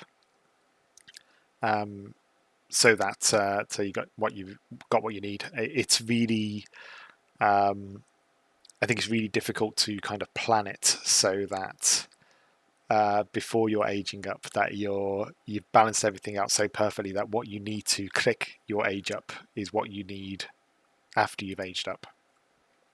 So it's a useful thing to have.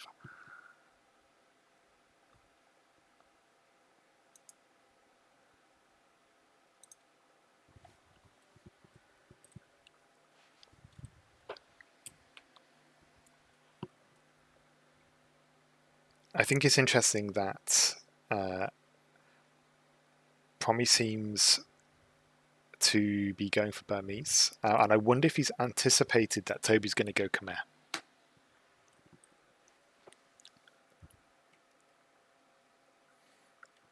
Tobi with the king would normally, so the king again is Age of Kings, right? So he would have only played older civs. So you might think that Tobi would be used to playing civ like the Celts. Whereas I feel like Burmese is an idea to try and counter Khmer. Although he's testing with Slavs.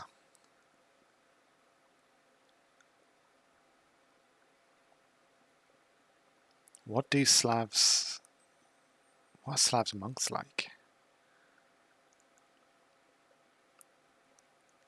It's great to see some Castle Age though. He's going for longsword, so he's going for the infantry. I wonder. Oh man, this could be interesting. I wonder if he's going to go for infantry area of effect. I can't remember the name of the upgrade now.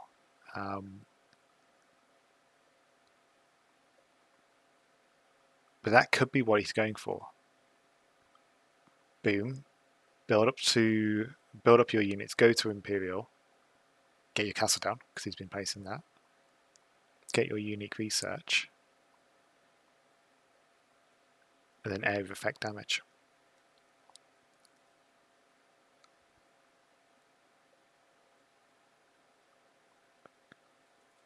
And then he'll have discounted castles, potentially as well, if he researches the Castle Age unique tech. Great to see. Again, he's modifying market rules to be able to age up effectively. I feel like he's coming together for Promi now. I think he's going to be short on time. We're coming up to 16 minutes.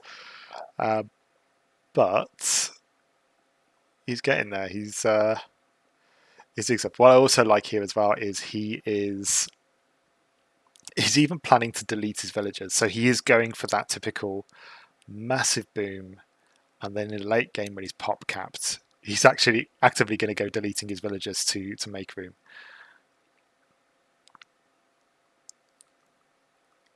I think Tobi solved his scorpion problem.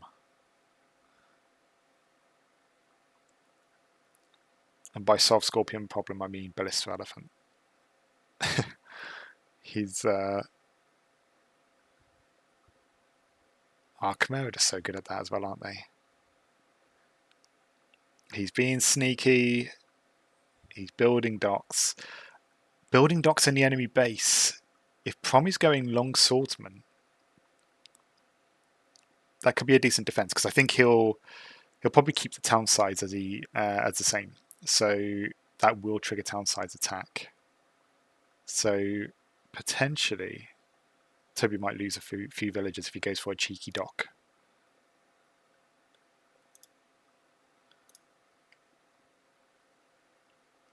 Nice. Okay. Tobi is future-proofing his camp. So at the very start, when I looked at the map and I said that one of the challenges in the late game is going to be expanding that radius of where you're going to build your camps so that you can keep getting resources. Tobi's remembering to do that. I think given Promi's kind of complicated set of goals to manage his eco, I wonder if he's already got a calculation in there from Promi's side to gradually increase that radius as well, but he just can't decipher it because it's in temporary goals.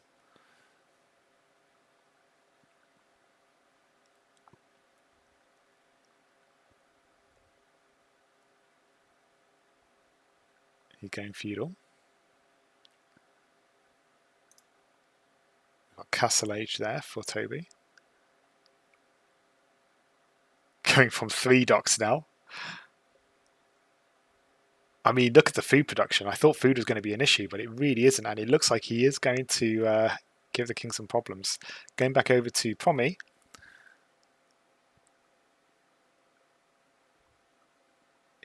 His gold's a little off. Again, he's not quite got the market there, so the resources aren't necessarily perhaps where he wants to. And I think that's probably the fishing ships. They're taking the wood up, so he's not getting the fast castle that he wants. So he's just making some tweaks to get that age up going.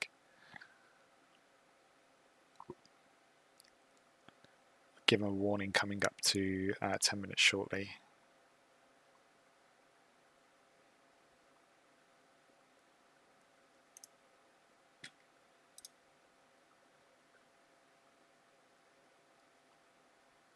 But again, I'm always impressed with how these AI seem to come from nothing to, actually building a strategy.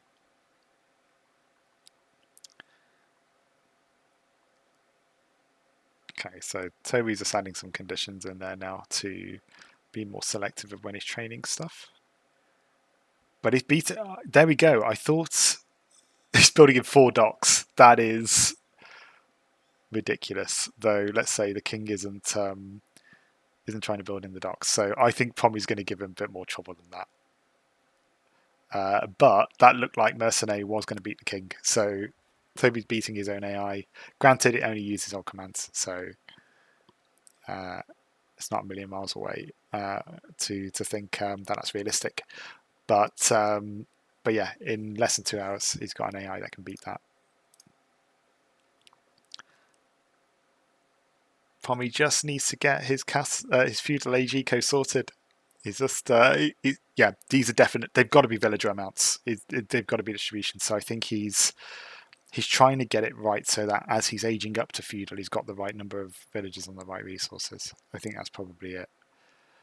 What's been really interesting is, I think, until just now, what it looked like was happening was both scripters were restarting the game. So they were actually testing on the same map generation over and over again. Tobi's just changed his, so he's just restarted a new game. But a potential risk here is if you keep training on the same map generation, then you go to change it up, and then suddenly you're going to run into issues that you maybe didn't anticipate. Also, it looks like Promi didn't actually go for DUC with the fishing ship in the end. It looks like he's still trying to scout. But yeah, so like things like you saw there, like there was a lumber camp that was behind the wood line. It's just a little bit of walking, but in another generation that may not happen. So that's where you get things like, lost villagers to ball laws and stuff, because what works for one map generation doesn't necessarily work for the rest. Okay, we're coming up to 10 minutes. Let's give the guys a heads up.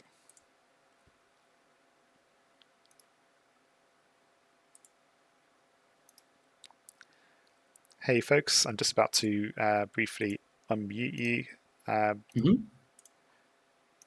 Okay. Just as a heads up, we are at the 10-minute mark. So final warning for that. both of you, you're already doing amazingly well. So final push now. You've got this, and look forward to seeing what the end result is. Nice. Yeah, it's gonna be fun. Yeah. Last updates will have to come in clutch here. Yeah. Good luck, and I'll go back to meeting you again to let you crack on. Awesome, thank you.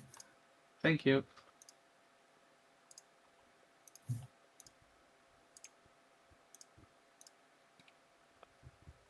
And now the panic stations. Though they sounded relatively calm. We've got... I mean, it looks like it's working, right, for Tobi. He's been sneaky again with scouting those other docks and building in the rest.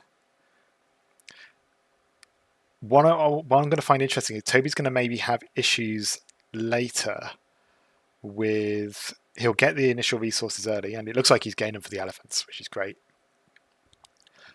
But he's going to lose pop cap space with the idle fishing ships later. I don't think he's got any commands in there to delete those ships because he won't know which ships to delete. So that, I mean, he's doing elephants, so they're quite pop space efficient.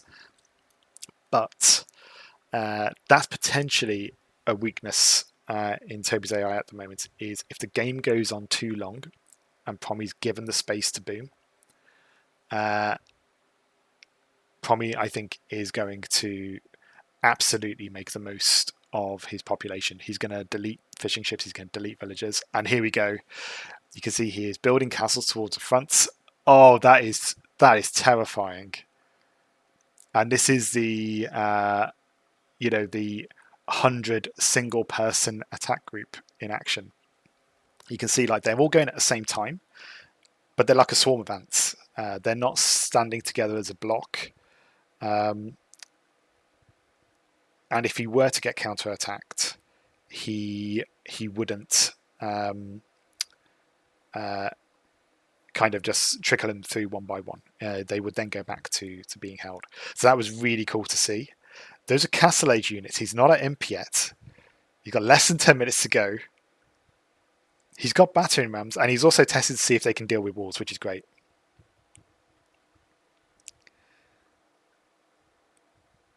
He's like, quick, get the techs in.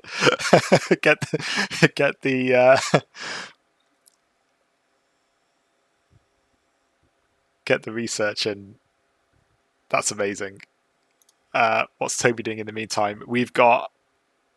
Wow, it's absolutely trouncing the king there. Oh. Okay, also potential risk with the pop cap stuff. Tobi is going fire ships. He hasn't got the fire ship upgrade yet either. So he's just assuming that his opponent's not going to bother, I think. Mass fire ships will take the opponent off food. But he's going to have pop for his fishing ships. He's going to have pop for the fire ships. If the enemy's fortified... Oh, okay, this is a power move. Games God, I don't know if you're watching this back. Tobi's testing his 2-hour AI against Games God. Games God, a fellow competitor across, I think, every AI tournament I've been in. Games God is a great member of the community. His AI is so random, he doesn't know, the script himself doesn't know what his AI is going to do. He scripted loads of strategies, and he also does a bit of DUC. It's been a really good AI that, in terms of just, it's had a lot of love, it's had a lot of hard work, and it can do a load of different stuff. And there's some neat little tricks that you always find that it does. It's not kind of going to do the same realm as like Rare Bone and Immortal. But you can see elements of it. It has micro, it has like relic protection and stuff. So yeah, to see Tobi testing against that is a brave move. We're coming up to 5 minutes left. The scary thing is, I think Tobi's AI is going to do it. I think GamesGod generally goes for a random spread of units, whereas Tobi's really just honing in on, a single type, like population efficient units. And then he'll switch to skirms if he sees any spearmen or archers.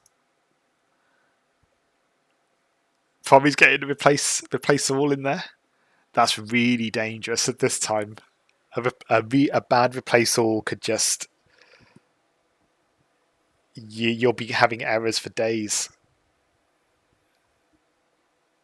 That's very brave. I suppose you could undo. I think on Notepad, if you replace all, undo's not an option, but he's using Notepad++, so I don't know if that allows it. So maybe less of a risk.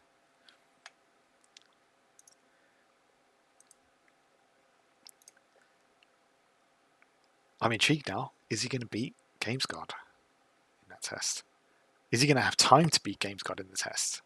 We're at 3 and a bit minutes. I also think both of these scripters are running their AIs at 8 times speed, which is good for us because it means we can go through Dark Age pretty quickly. So we don't have to have terribly long games.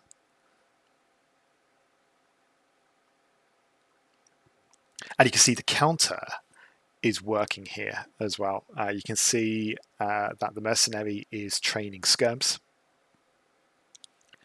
So the rules that he put in there and his training upgrades is doing it. And now Tobi's like, what were his civs again? Quick, look at the tech tree. Oh, they do elephants. Oh, that's a problem. Switching over to Promi. He's still using his temporary goals. What I find fascinating by this, and I think maybe this is a Forgotten Empires thing. Like, I see a lot of this in like the built-in AI's code of temporary goals, and I have no idea what's what's happening with it. It all seems to be related to eco still. So I think he's checking up on villager types. So he's like, I don't know, maybe he's looking at fishermen versus farmers or something like that.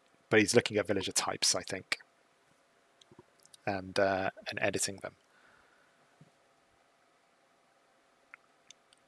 Up retask gatherers. I've not used that before. I have to look into what that does. Okay, we're going into the 2-minute mark, so I'm just going to pan back and let them know.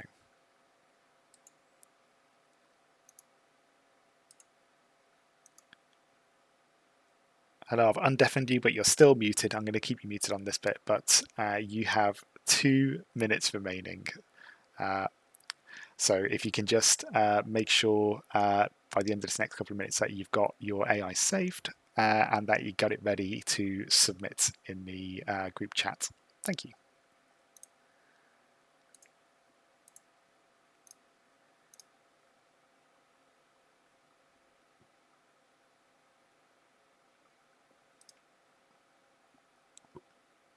Oh man, it's winning. Tobi's like, I've got my AI saved, I just want to see if it can beat GamesGod now. I don't think that game's going to finish in time, which is probably for the best.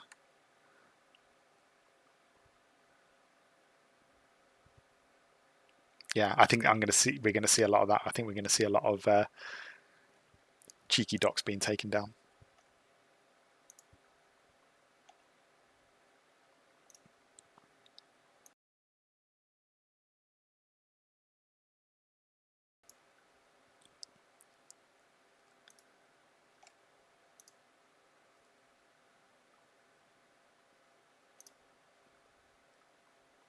I love that Promi's last moves is tweaking his eco. Such a Promi thing to do. Tobi's like, I just want to see GamesGod go down.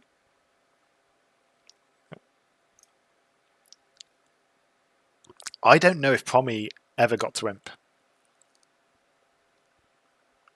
We know that he can do an attack. We know that we've got the long swordsman coming.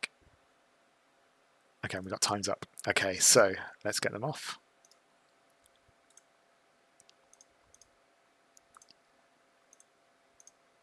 And folks, that is time. All right. Okay. Save what you've done. Yeah.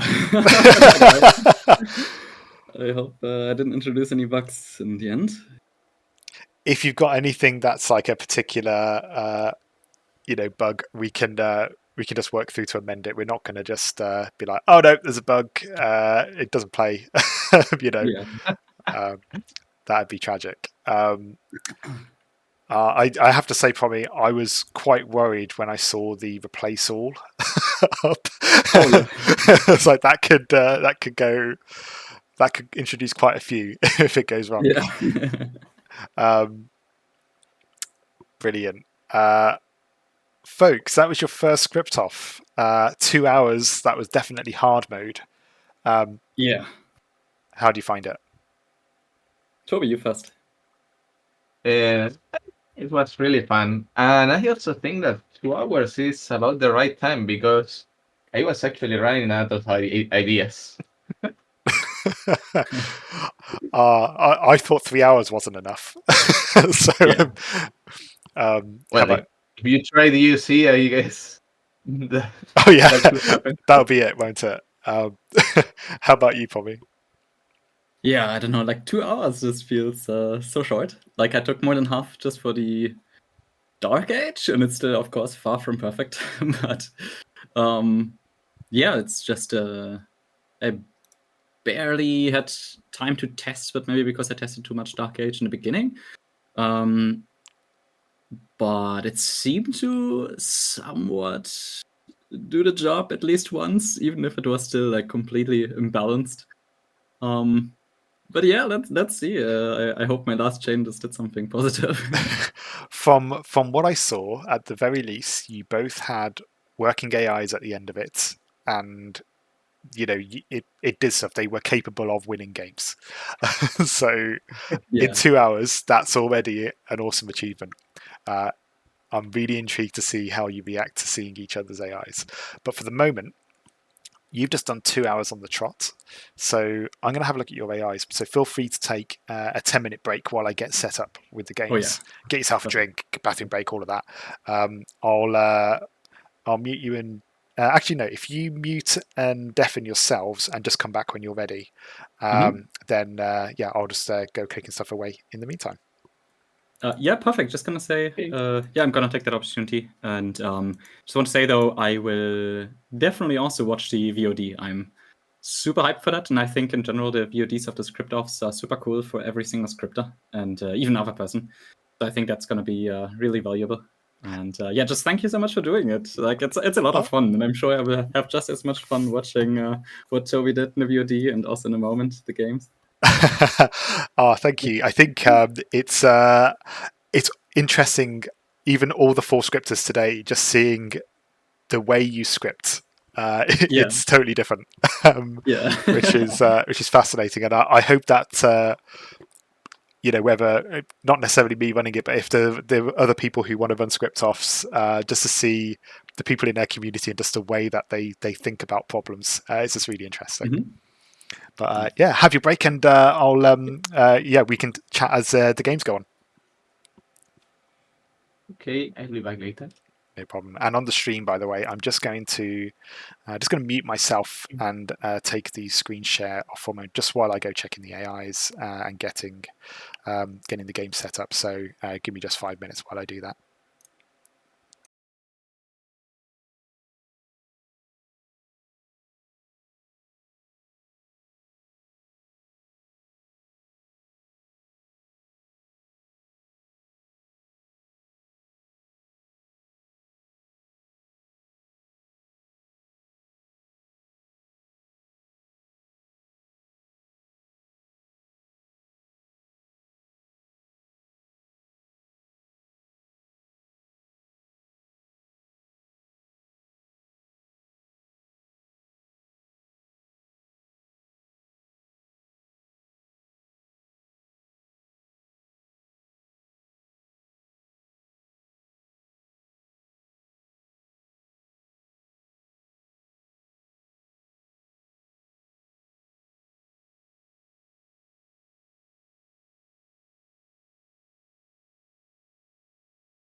back on stream. And let's change a visual over to the games. Cool. And we'll just wait for Toby to come back as well. Don't want to start without him. But yeah, I'm really intrigued to see how both of these match up. But particularly compared to like your other AIs, because you've both got fairly distinct styles, I'd say. Yep. Just a quick question as well on timings for you, because I think both of you were running at fast speed, so I can speed through some of the games. We're not going at 2 times. What's kind of the time limit for you, Promi, in terms of like how long you can stick around for? Actually, fine. I can spend some more time into the night. That's all right. Cool.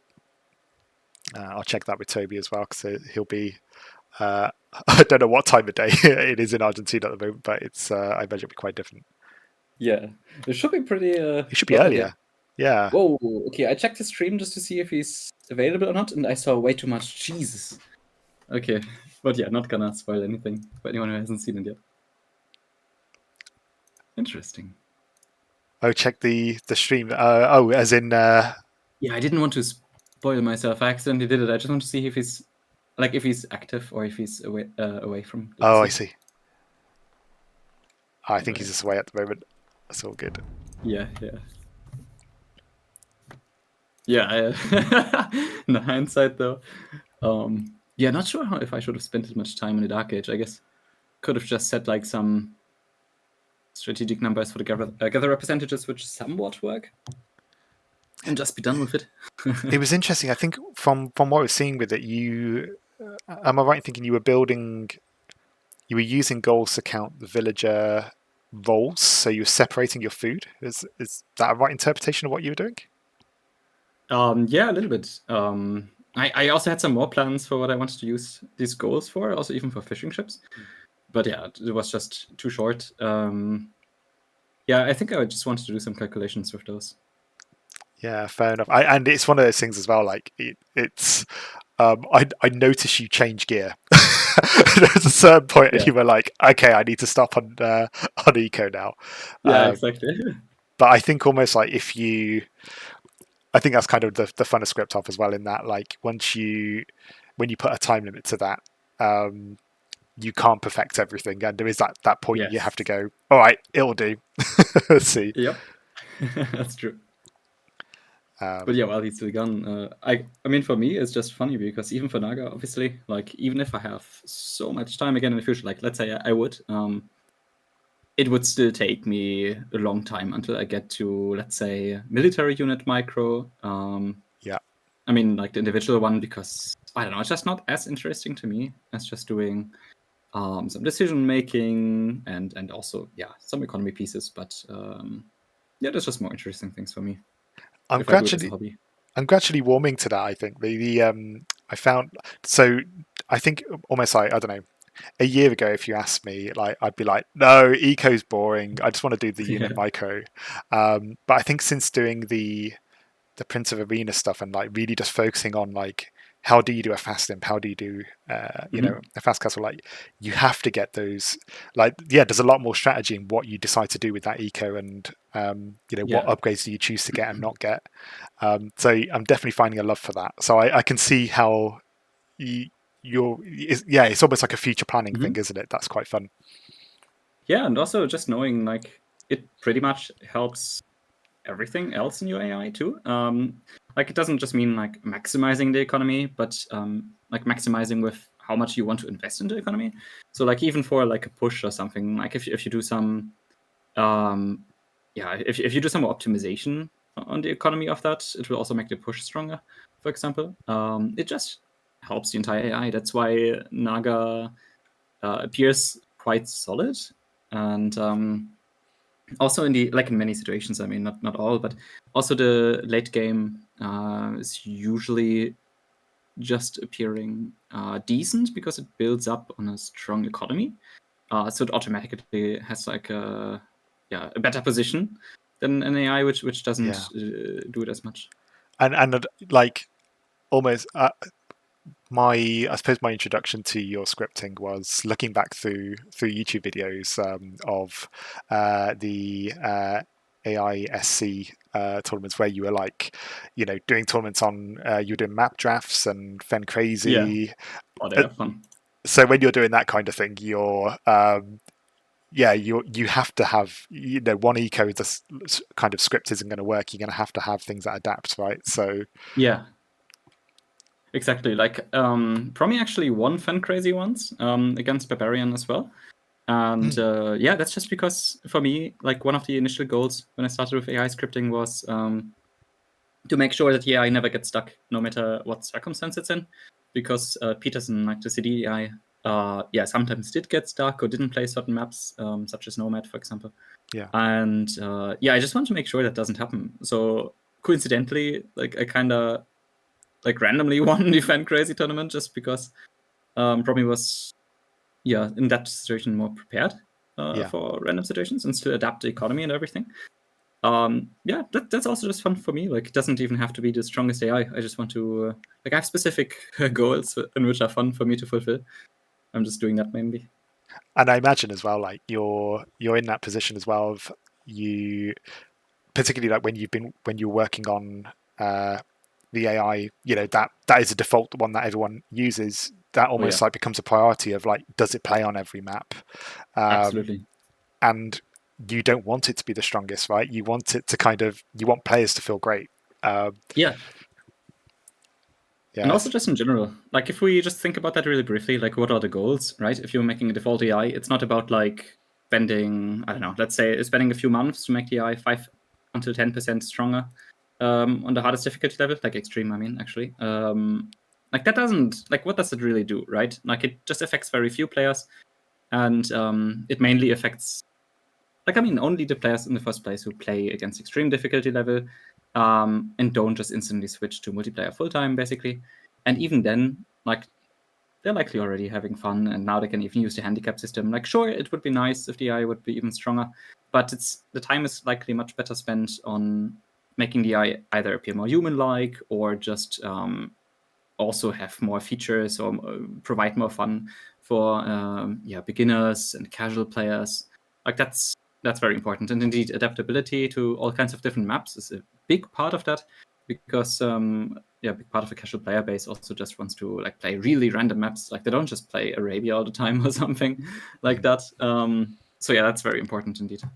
Yeah, absolutely. And I mean, as I think me and my group of friends, we're a group of people who we've just started playing ranked, a couple of us, but we've dipping our toes in that. But for years we've met up online, we play against AIs. We've expanded a palette of that now since I've joined the community. But like that's the fun thing is like we join together, we play as a team against effectively something that doesn't necessarily trash talk you on the internet as much, and you can have a good fun challenge. Yeah, exactly. That's actually also that was how I started playing multiplayer. It was in the AI scripting community. There were a few people back then who played a lot. So there's one person called he told me to pronounce his name Chip, I think, and he was called Light Tree on the AI Scripters forums. Okay. And then Marathon and a few other people, and Cheese on Toast later, the Max back then, and a lot of us, and also Aqualunte. We played a lot against AIs. It was always meatbags against calculators, so human against AI. And it was just a lot of fun. And then now it's funny, like I'm ranked like 1470 or something right now on the ranked ladder. Which is like I feel like decent with it, but it would be difficult to improve. But I'm also not trying hard to improve. I'm just mainly playing for fun. And then for the biggest part of my experience now is like either playing some campaigns, like until I have them on the gold medal, which I almost have done, and then multiplayer against AI again. But now I checked the lobby browser, and there's often like lobbies on Black Forest, handicap like 125% on the AI or something like that. on extreme difficulty, and then it's still just as fun like to play humans against AIs. So that's that's still really enjoyable. I don't know if you ever took part as well in the back in the HD days, specifically games against Resbot. Oh yeah, I remember that. I didn't play those actually during the HD edition. I didn't play as much on the actual HD edition. I mainly still played the games on the CD version actually, even when I worked on the HD one. Because I had this group of friends like who played on the user patch only. Yes, Because that was still the user patch time before the E came out. Of course, yeah. I tried user patch very briefly, like just before going to definitive edition, and I remember playing. I was making this would have been just before Bright Spark on HD, or what eventually became it. And I remember like playing against these different AIs. I was like, oh yeah, my AI is pretty good. And then I switched over to user patch, and I was quickly humbled. I think I played against Bambi, and yeah, Bambi's pretty good. Yeah, it's nice. It's also cool AI. Yeah. I just love the variety. I definitely encourage people to, DEAI is great, and I love even some of the more recent updates with it. But I think every scripter has like a different character. Like DEAI and Morrigan, I would say are very similar in power level, but they're very different in play style. And if you don't want the same game, it's great. Yeah, and that's 100% what we did back then with the user patch. We always played like against Barbarian, against Promi, against Brute Force back then, now Subjugator from Cheese and Toast, and like more AIs. Especially like AIs were prioritized by scripters who actually played in the match, like themselves as a human. Yeah.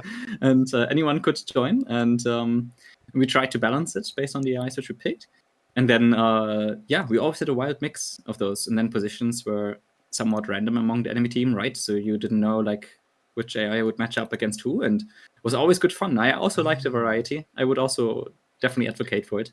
Like the only reason why I'm now playing against like full DE AI teams is just because other people host the lobby.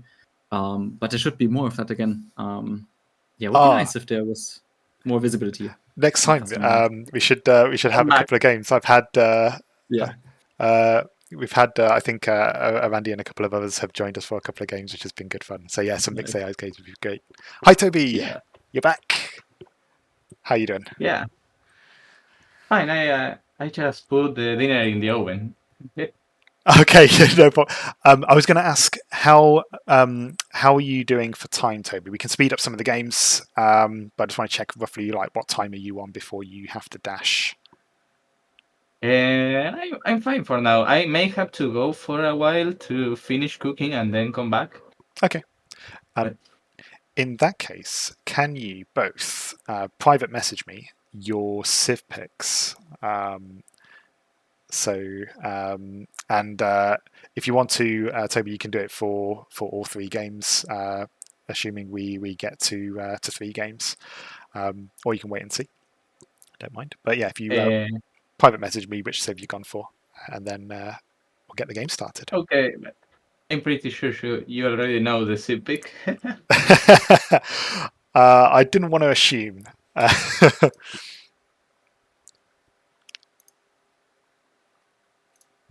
Okay.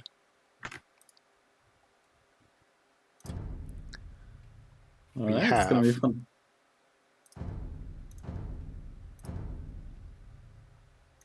I'm excited to see what Promi made.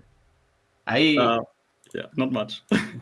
I didn't make much. That's what I want to say. Let's go. I'm also surprised with what I made. I didn't expect to beat the king in 2 hours.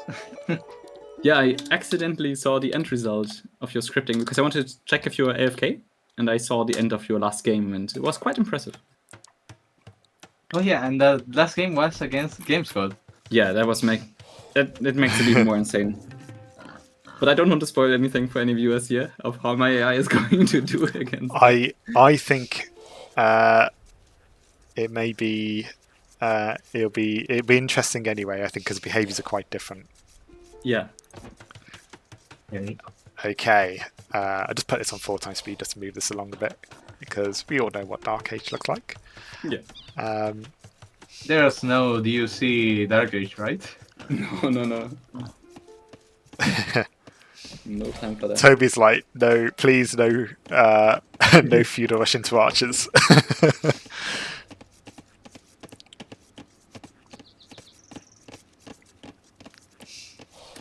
Okay, the main thing I'm interested in for both of you are the boar laws, because you both had some hilarious trips with that. Oh Jesus, that lumber camp. I'm Yeah, upset for us.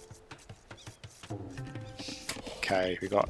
I'm sure that I forgot like just one line from Arandi's tutorial that didn't make it work like I expected, but it worked. So Nice. Yeah, I don't know. I did bouldering with DUC and like 3 rules, just randomly. It's actually so simple. It's funny. Like when bouldering was first possible, I had like 30 rules for that or something. Yeah, well, we said it before. Like I had an hour and 20 on bowling because I was trying to do it with strategic numbers, and it's much easier with DUC. Okay, we have our first dock here, and we got a dock down here. So both have gone for water. You've not ignored it. We got a fishing ship. We have a fishing ship scout that has changed to fishing. So that was your DUC, I'm guessing there for that. Oh yeah, indeed. Nice. that first fishing ship. Yeah, it's just funny. I spent time on that, but then the eye will get slaughtered. And we got first fishing ship on shorefish for that one. So there's going to be a little difference in food gathering, I think.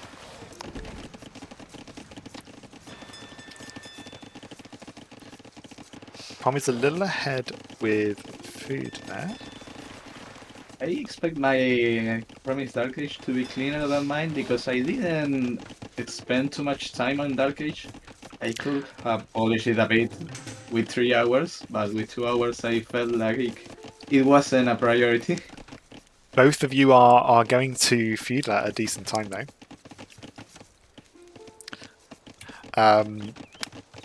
Yeah, again, it was really interesting to see the Promi technique of using temporary goals for his eco, and then Toby going, 6 villagers, do this. When it gets to 10, switch over to this. It's fine. Yeah. I think we should run that. We had exactly the same with Kimberly and Rorik.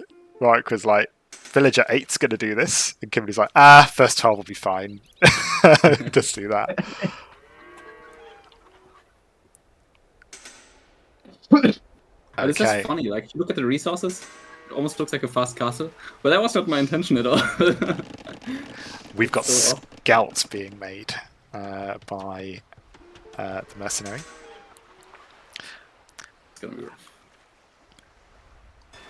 So yeah, that is a fast castle, isn't it?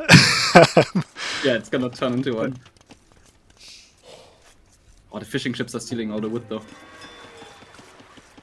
Yeah, Okay. Oh, we've We'll got just have to movement. do well in the fights. Here we go. The sneaky dock.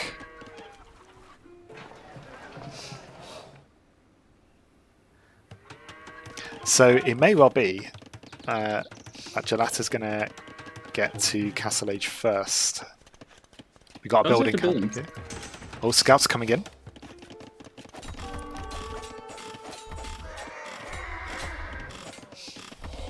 No villagers down. Just a little bit of disruption to the farms. Oh, I was lucky. Minimal They went damage. directly to the TC. Yeah, I was lucky.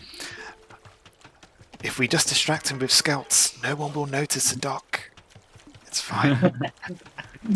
Oh no, I didn't expect all those villagers to go there. They class as mills, don't they, now? So that's... But yeah, the eco's crazy here. Let's switch over to you to see. And you're spending it on more scouts. Oh.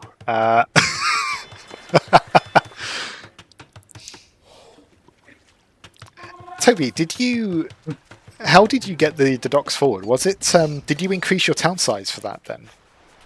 No, I just increase all the parameters to make the dogs as far as possible from one another to the maximum, and Nice. Avoidance. then made one by one. And when I have 4, I start making fire galleys. Nice. The dogs actually avoid the don't use the town size. Ah, All those guards chasing mine. I That's think it. oh, okay. This is I a problem. didn't use town size anywhere. I don't have one line Oh yeah. in town size. Oh, I forgot that as well. Okay, Completely forgot. we now have men at arms fighting off the scouts. Both made it to castle at the same time. We got first TC being built. We got light cav being researched by the mercenary. By the way, it's the first time I see Jelata make a second TC. What was with the names, by the way, folks? Like Toby, you're kind of following a theme, I guess. So Yeah, I thought about the king and the soldier and the conqueror and was like, well, I need someone fast in 2 hours, so I'll hire a mercenary. Nice.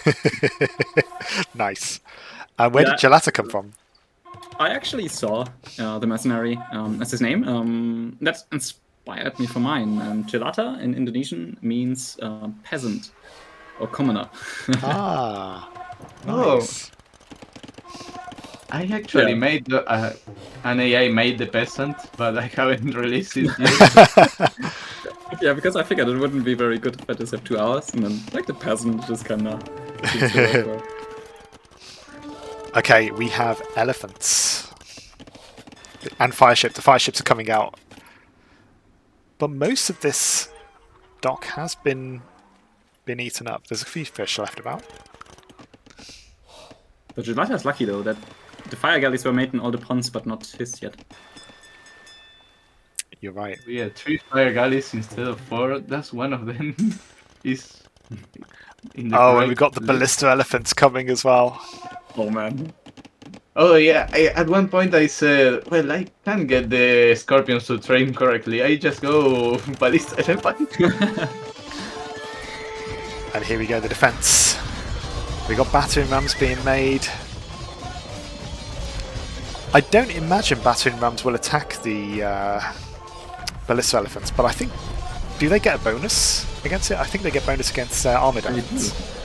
Yeah, they do. I think I'm pretty sure. Because they're But cast they as siege, actually aren't they? smash So, the ballista yeah. elephants, yeah. Okay, so the fishing ships are going to go down, and that might eat some of the wood if you end up making more fishing ships. And also the food gather rate's like really low right now, it seems. So I was interrupted it. Ah, 2,000 gold. Yeah, it didn't build any monastery yet. Oh, now it's building one. Okay. I hope the gold will be used up soon. Some converted elephants were quite nice here. Oh, the mercenary went Imperial. I think that happened like in just one game. I don't think Jelata will go to Imperial at all, but... The long swordsmen have done a decent job. We don't want them trickling in. Oh, castle's going to help. That is interesting.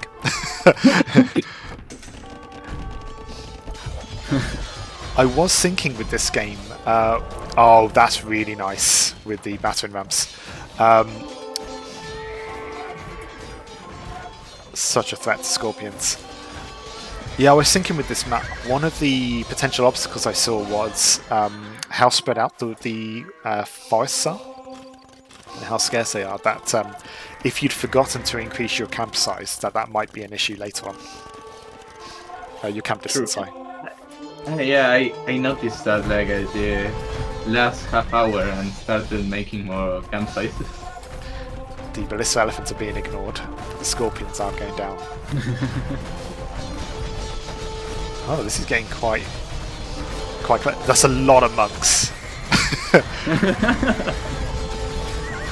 I remember watching a video. It was on Arena with, and it was John Slow, and he was playing against someone who went 5 monastery monks. And I remember John Slow being like, "That's not a build.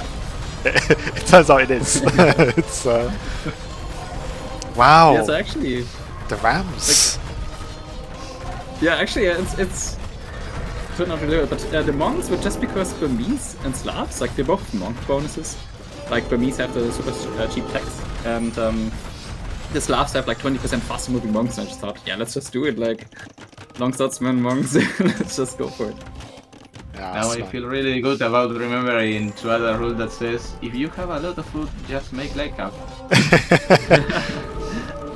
There it is. Yeah, those villagers are making a mistake. The score's really close. Yeah. Yeah, it's funny, we both forgot to increase the town size, like, but it seems like all the important buildings got built for now. Yeah.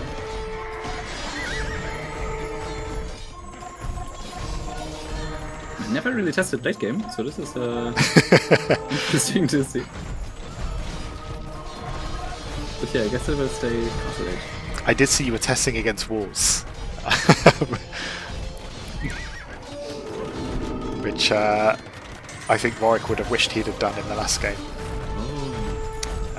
Wait, that was not me.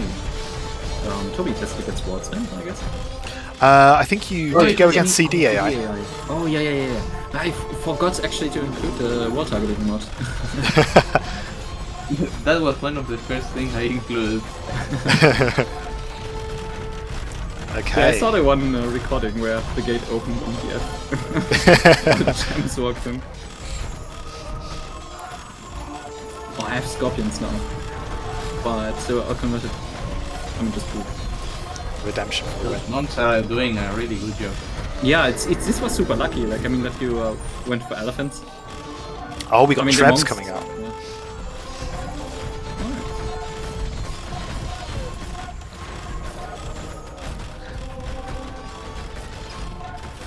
I mean, the Mercenary's still holding at like 70 odd villagers. Also, 118 villagers and then an endless stream of units. This is such a Promi AI. Not that different from Naga, actually. I noticed you were like, you're spending time on Dark Age, but I noticed you did also spend time on, oh, if I get to the point where I'm like pop capped and I've got villagers, I'll just get rid of them. I'll just delete them. Yeah. I did. Which will help here in the late game. I think I this would have might. liked to add a rule to get rid of the fishing ships at some point. But Yeah. I guess they are still working. It's hard to because you were spread out across all the ponds. It would have been really hard, I think, without DUC to work out which ones to delete. Yeah. Yeah, actually, also, the fire galleys are like a really big investment. I think if you do some simple UC, well, not that simple, you still have to spend some time. It's like a loop over all your docks and then check if there's like an enemy dock nearby. And if yes, then train a fire galley from that specific dock. That would be super lethal. Yeah. I see. I mean, the elephants are population efficient. I think that's the saving grace here with the Mercenary. Is that you can kind of afford that if you max out. I think this game is done. So if you're okay with it, Tobi, I'm going to call it here because Yeah. Noville's left. GG. GG, like well played. This was super lucky actually for the scouts as well. Could have ended the game right there. That was really nice. I'm just going to look through the stats here for folks. Yeah, the scouts going in for the TC, they did hit some of the villagers, particularly the ones who I was a bit worried for the ones who built the lumber camp quite far away. I thought that'd be a cleanup. Yeah, and also lucky fire galley was like the last one, like the last pond to be built in. But there was a dip. No, this was really competitive. Like I'm actually surprised, like even from an outside perspective, that it's so close. After like two completely different scripters spent 2 hours, just 2 hours on creating a script. And and you had the relics as well. Like the Mercenary held on for a good while, even with you holding that. Yeah, look at that. I didn't even think about relics. But that is a nice bonus. Yes. Default behavior, and you start with visible relics, right? So Indeed. yeah, it helps. Wow, But great. actually, Go for it. sorry, I just want to name a funny reason for picking Burmese. Like, I noticed that the economy balance was way too heavy on food and too little on wood. So rather than having Slavs with even more food, I took Burmese, which start out with double bit X and feudal age, researched. So that's actually the reason why I picked Burmese here. Oh, But I also the bonus attack for infantry is nice. I thought you were doing it for the monks. That was my initial thing. Yeah, for the monks as well, but even Slav monks are fast. That's also pretty fun. True. For this one, you okay to again just ping me your civs for this one? Yeah, I wonder, like, wait, how many games are we doing in total again? 2 or 3? It's best of 3. So if you win this one, I mean, again, if you want to stay up and do the third, we can always do it. But if it's a 2-0 and you're good to go, we can stop there as well. Yeah, actually, I have a proposal then for Tobi. Like, do we just want to, for this next match only, just switch our civs? Like, I mean, like I had Slavs left over, so I play Slavs, and you had Celts. Did you play Celts? Just if you want. We can also I not do did. it. I actually didn't make the AI to play Celts. Oh, okay, then it's fine. I went heavy on elephants. The Celts have no elephants. That's fine. Okay, well, then I don't have to, like, if I already know his pick as well. I mean, I'm just gonna, like, I think Burmese is better, but I want to see how the Slavs work. Yeah. Because I didn't have time to test, so. I mean, not much. Let's mix it up. Yeah. Like, I think it's gonna be worse, but maybe not. I want to see the fast monks as well. I hope it gets to that.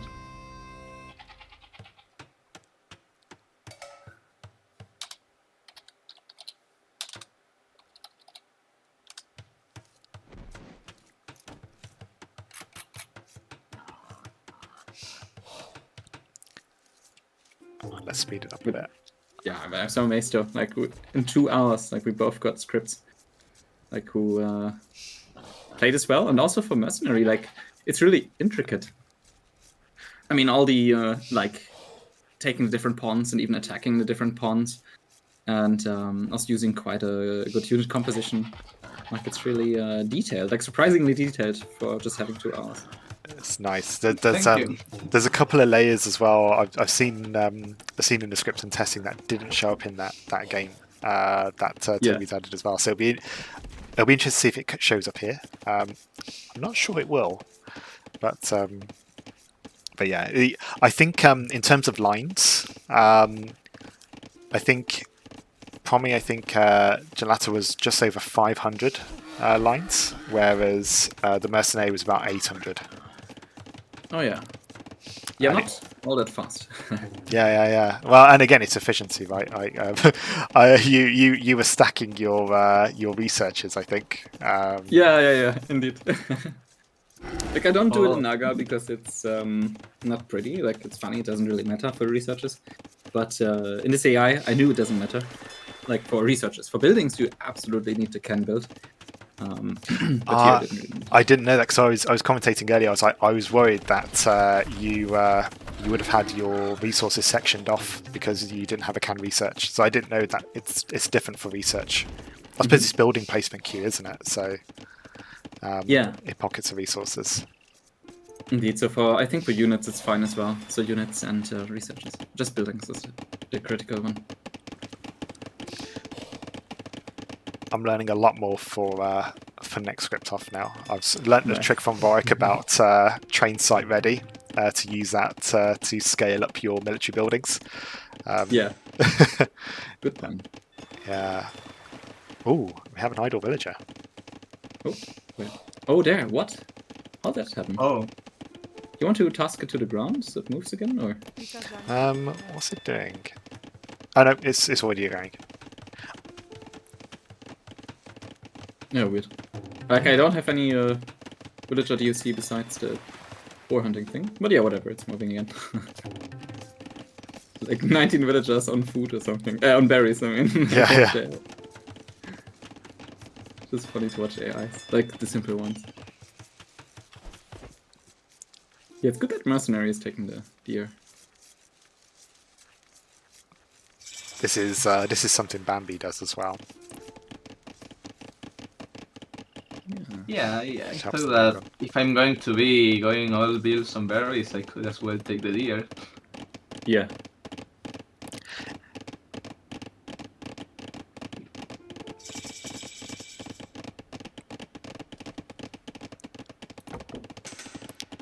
I noticed as well.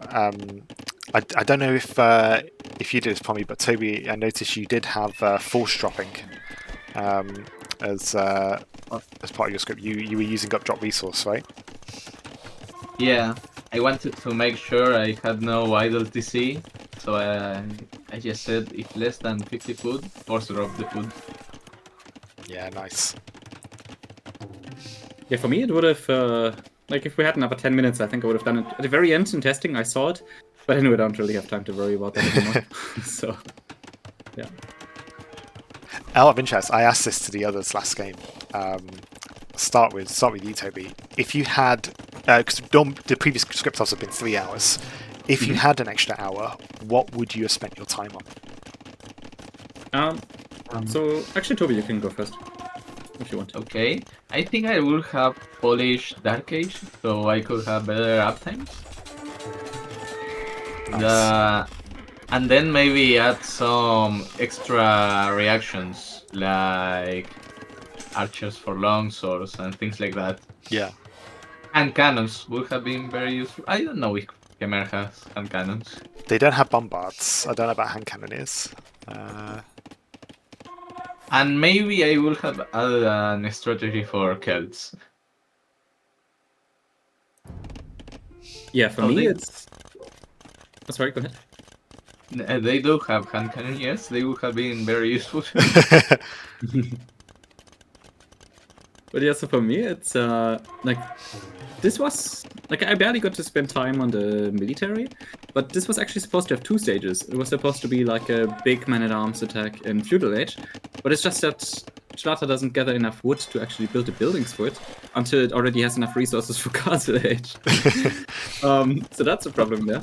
But yeah, otherwise. Speaking of which, yeah, I just want to like spend more time on military. I think like when to train what, and also not just train like 3 unit times like now.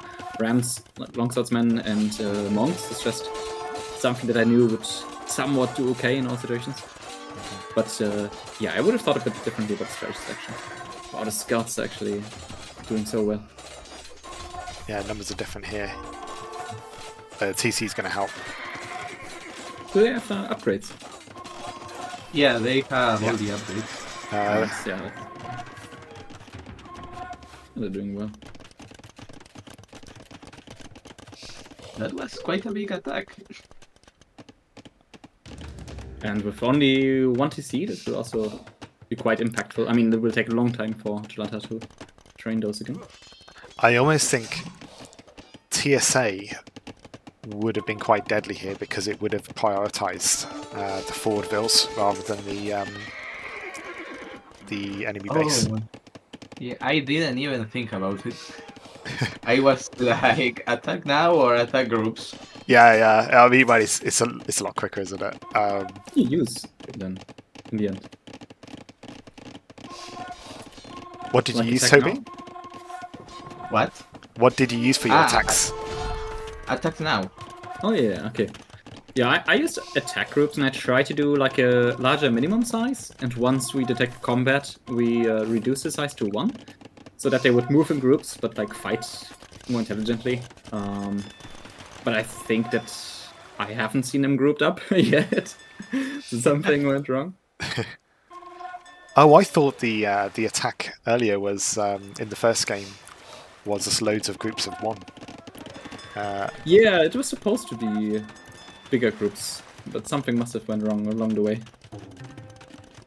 Oh, the longsword killed the build that was going to Jelata's pond, and now the mercenary made two dogs in the same lake. I didn't know that would happen. That's probably a good thing rather than sending the same villager out over and over again. Yeah. Both are massing up a bit more now. The Mercenary is at 100 pop already. What's for Jelata for comparison? Ooh, what is that?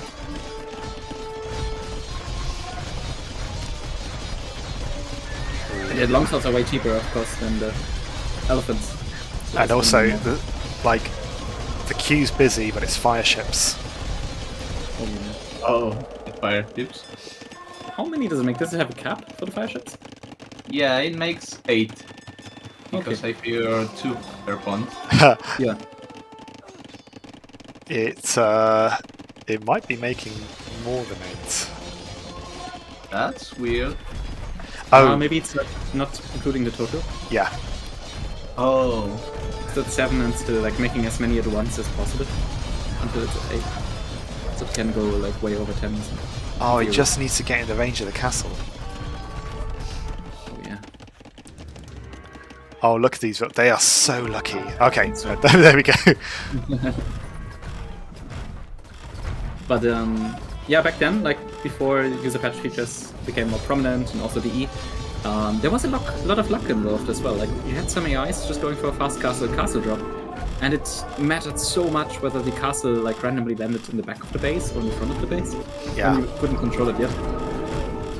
Oh man, so back like with the HD stuff I did, because obviously that only had like a couple of user patch features added into it.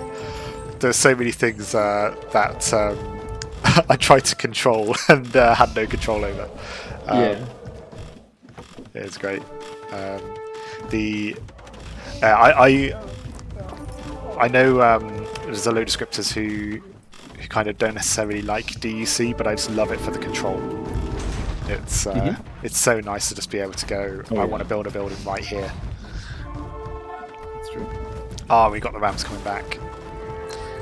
I feel like there's a higher ratio of battle elephants this time though, compared to the ballista ones. This might cause more of a problem for the rams. Yeah. Battle elephants are doing really well. Also feels like they're doing better against the infantry with their splash damage. Like ballista elephants would do awesome, but only if you have enough of them. Yeah, I think battle elephants are doing well. Also, you've got Promi's got no one on farms at the moment. Oh man, Yeah. 40 vills. This is that hit a lot more than I thought it would. They're more Yep. Gautened. Nah, destroyed them. And Imp's coming through now. This, if Trebs start coming out, this could be it, I think. Yeah, definitely. But I'm enjoying it. Like we'll have a match point. Yeah. What's going on over here? Yeah, I almost feel like with Mercenary, if it gets over the bump of reaching its capped fire ships, then its eco balances itself out again. Yeah, it's kind of true.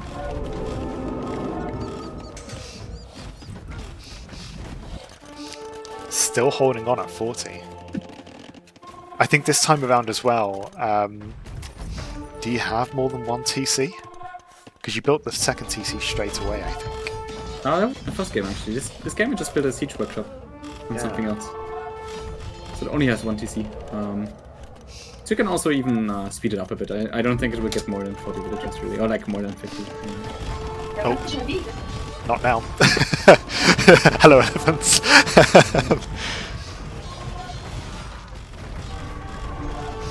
It's a really nicely placed castle, though. I don't think it's going to be enough, Yeah. but it's doing work.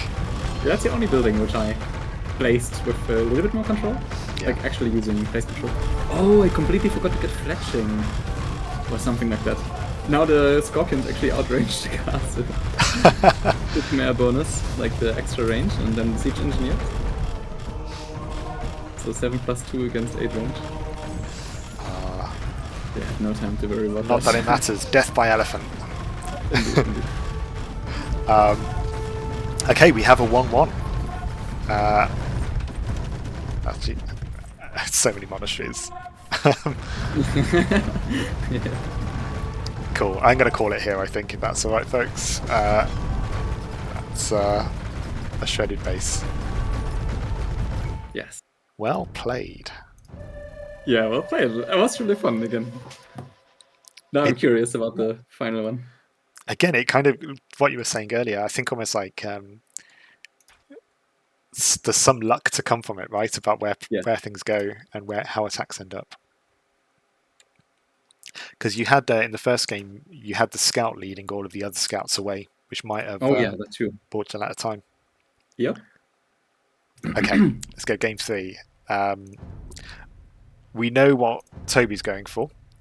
So you probably don't even have to message me this time. Probably you can just tell me which one. I was just thinking about it. I will go for Burmese again, and we'll have a good rematch. Like, it might actually be... first game, I think many things went right for it.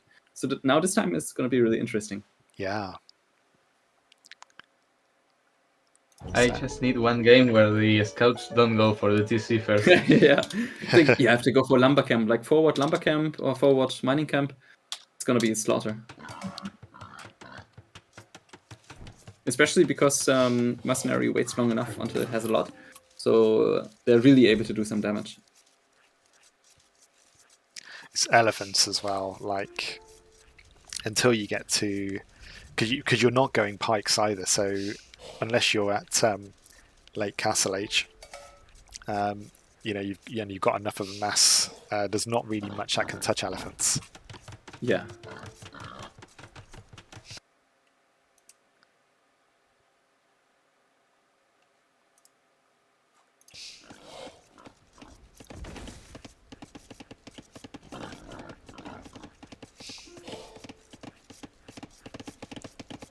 I'm going to check the oven and then go back. Yeah, no sure. problem.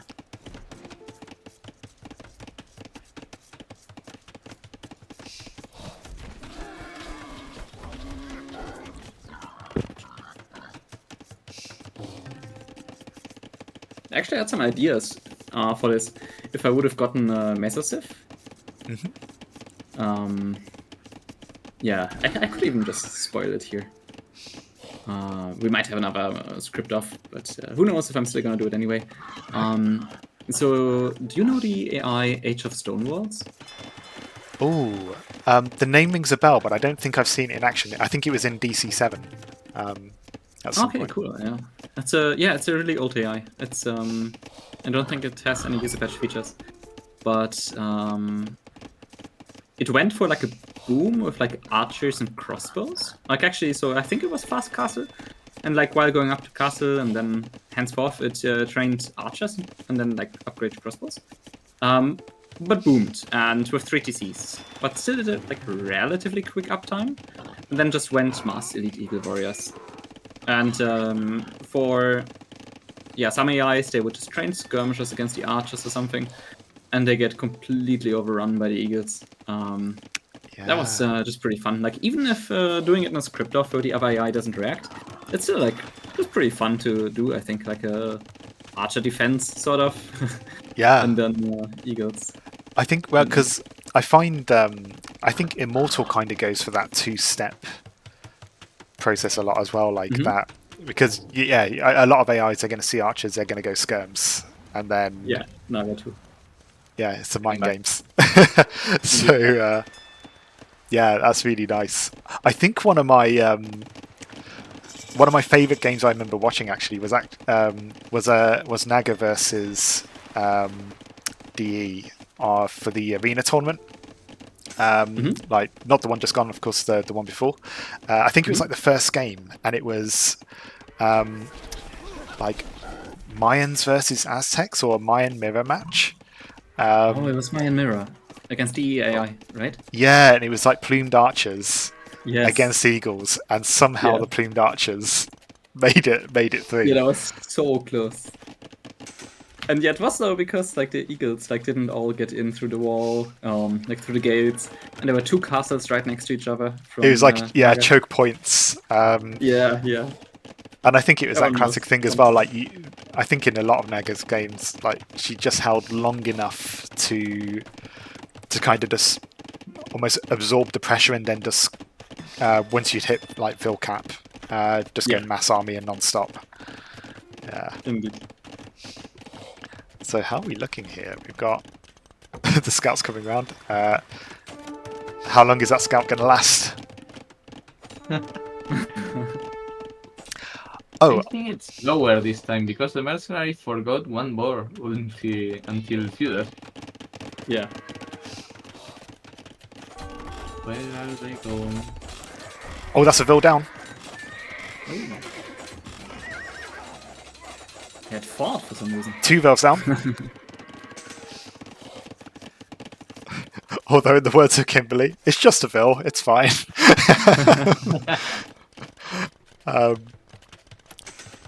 I did have an idea, not for anything soon, but when people have a chance, just as a different type of event, or maybe even a script off challenge, rather than doing it on a particular map. Taking one of the scenarios. So me and my friends have been playing a lot of the Siege. Oh yeah. And imagining like quickly making some custom AIs to, some taking the role of defenders and some taking the role of attackers. Yeah, That could be a bit fun. that's true. Yeah.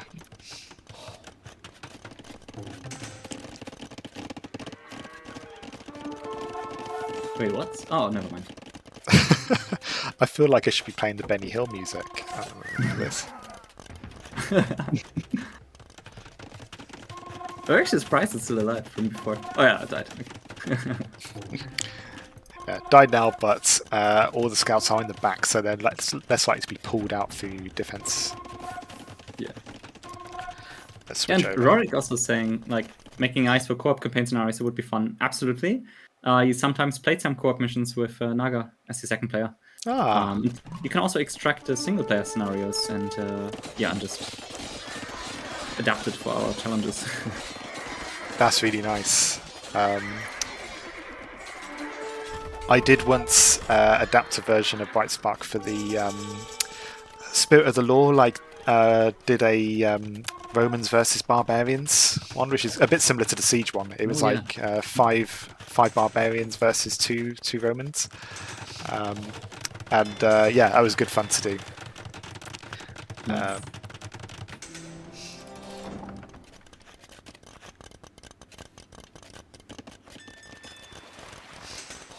Oh, what's this?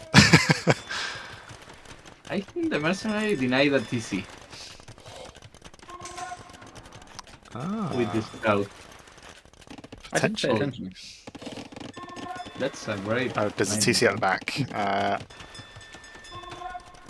This is some rare Boehm action right here. Has a load of micro and then builds a mining camp forward. It's very CDAI. Yeah, CDA also always building like this one forward barracks. Good stuff.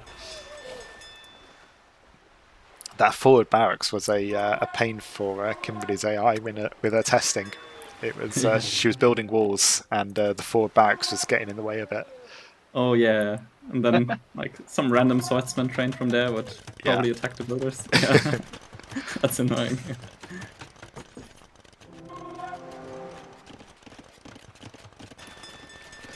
So this is like the window really for Jelata. The fire ships are being trained. Yes. It's gonna be dangerous if there's too many elephants later. There's already a big group. Battle elephants. Where are They're the gonna ballista be- elephants? They were being trained. It's gonna hurt. I don't know if those numbers are enough to handle the consoles. Wow, they're attacking down here as well. Oh, they are The here. uphill, yeah. Oh, Jesus. Even if they die, they kill so many swordsmen. Oh my god. I think that. Wow! Okay. Wow! Insane. That was such a cleanup, Jesus. Where's the I need a monk taunt? And the ballista elephants didn't even make it there. Where are they? Here they are. Oh, It's not making monks. Yes, and redemption, which is very much needed. Yeah, but they're coming in a bit late here. I was going to say it's close, isn't it? Yeah. Looks pretty rough. Ooh, give it a jump migration. Okay. Oh man, look at that. I should have built a monastery in back. But yeah, no time for that. They're collecting relics. That's what the monks are doing. I just heard the relic collection sound. Okay.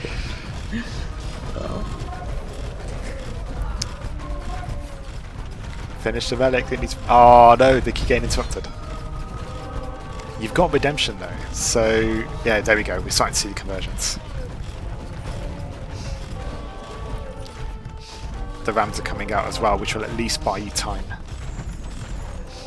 Yeah, the villager count went down quite a lot.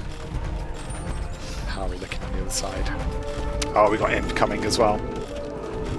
Yeah, that's gonna be it probably. The eco is in shambles of Jelata. This is Oh, cheeky.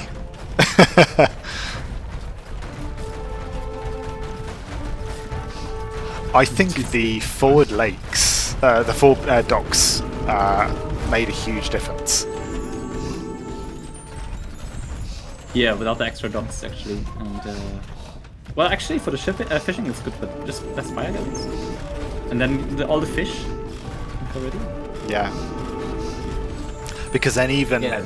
if you get an attack in on Mercenary, the food is kind of uninterrupted. Indeed, that's true. But yeah, I allowed the Jelata to like make up to 60 scenes, but it never built any in my tests because it never had the wood. But this time it actually managed to build quite a lot. But yeah, that fight on the hill, that was That insane. was brutal. And again, that's all luck, right? At that point. But I mean, like, indeed, that fight was a bit luck-based. But in general, I think actually Mercenary, this game probably would have won as well, otherwise. Like, even if it just takes like a decent trade there, it was in a good position, I think. Just, yeah, I think if we have 3 hours, we can both like resolve some the larger issues, like such as, for example, for Jelata, the lack of wood early on, which delay feudal aggression, and also the monasteries.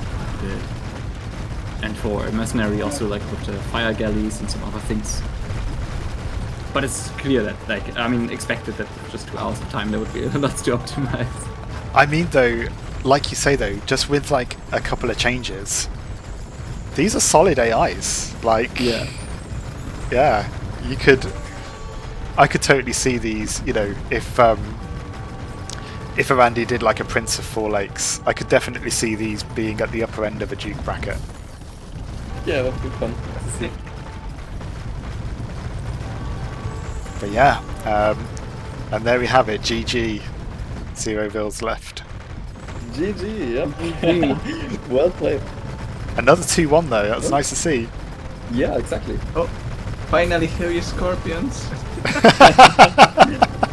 And the Trebs are there too. There we go.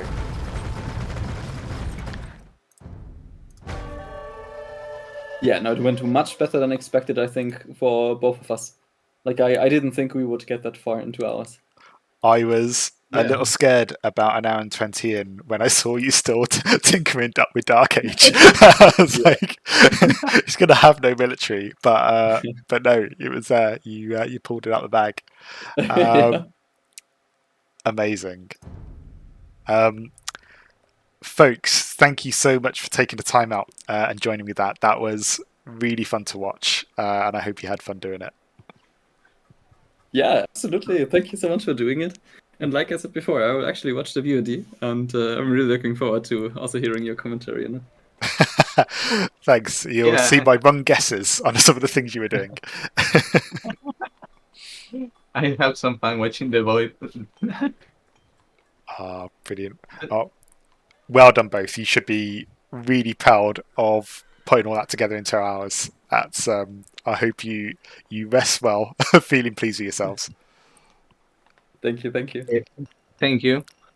Brilliant. I'm just going to get the stream finished. So I just want to say thank you, folks, for joining us. If you joined us for both games as well, well done. There's a bit of a marathon to get through both. So thanks for joining with that.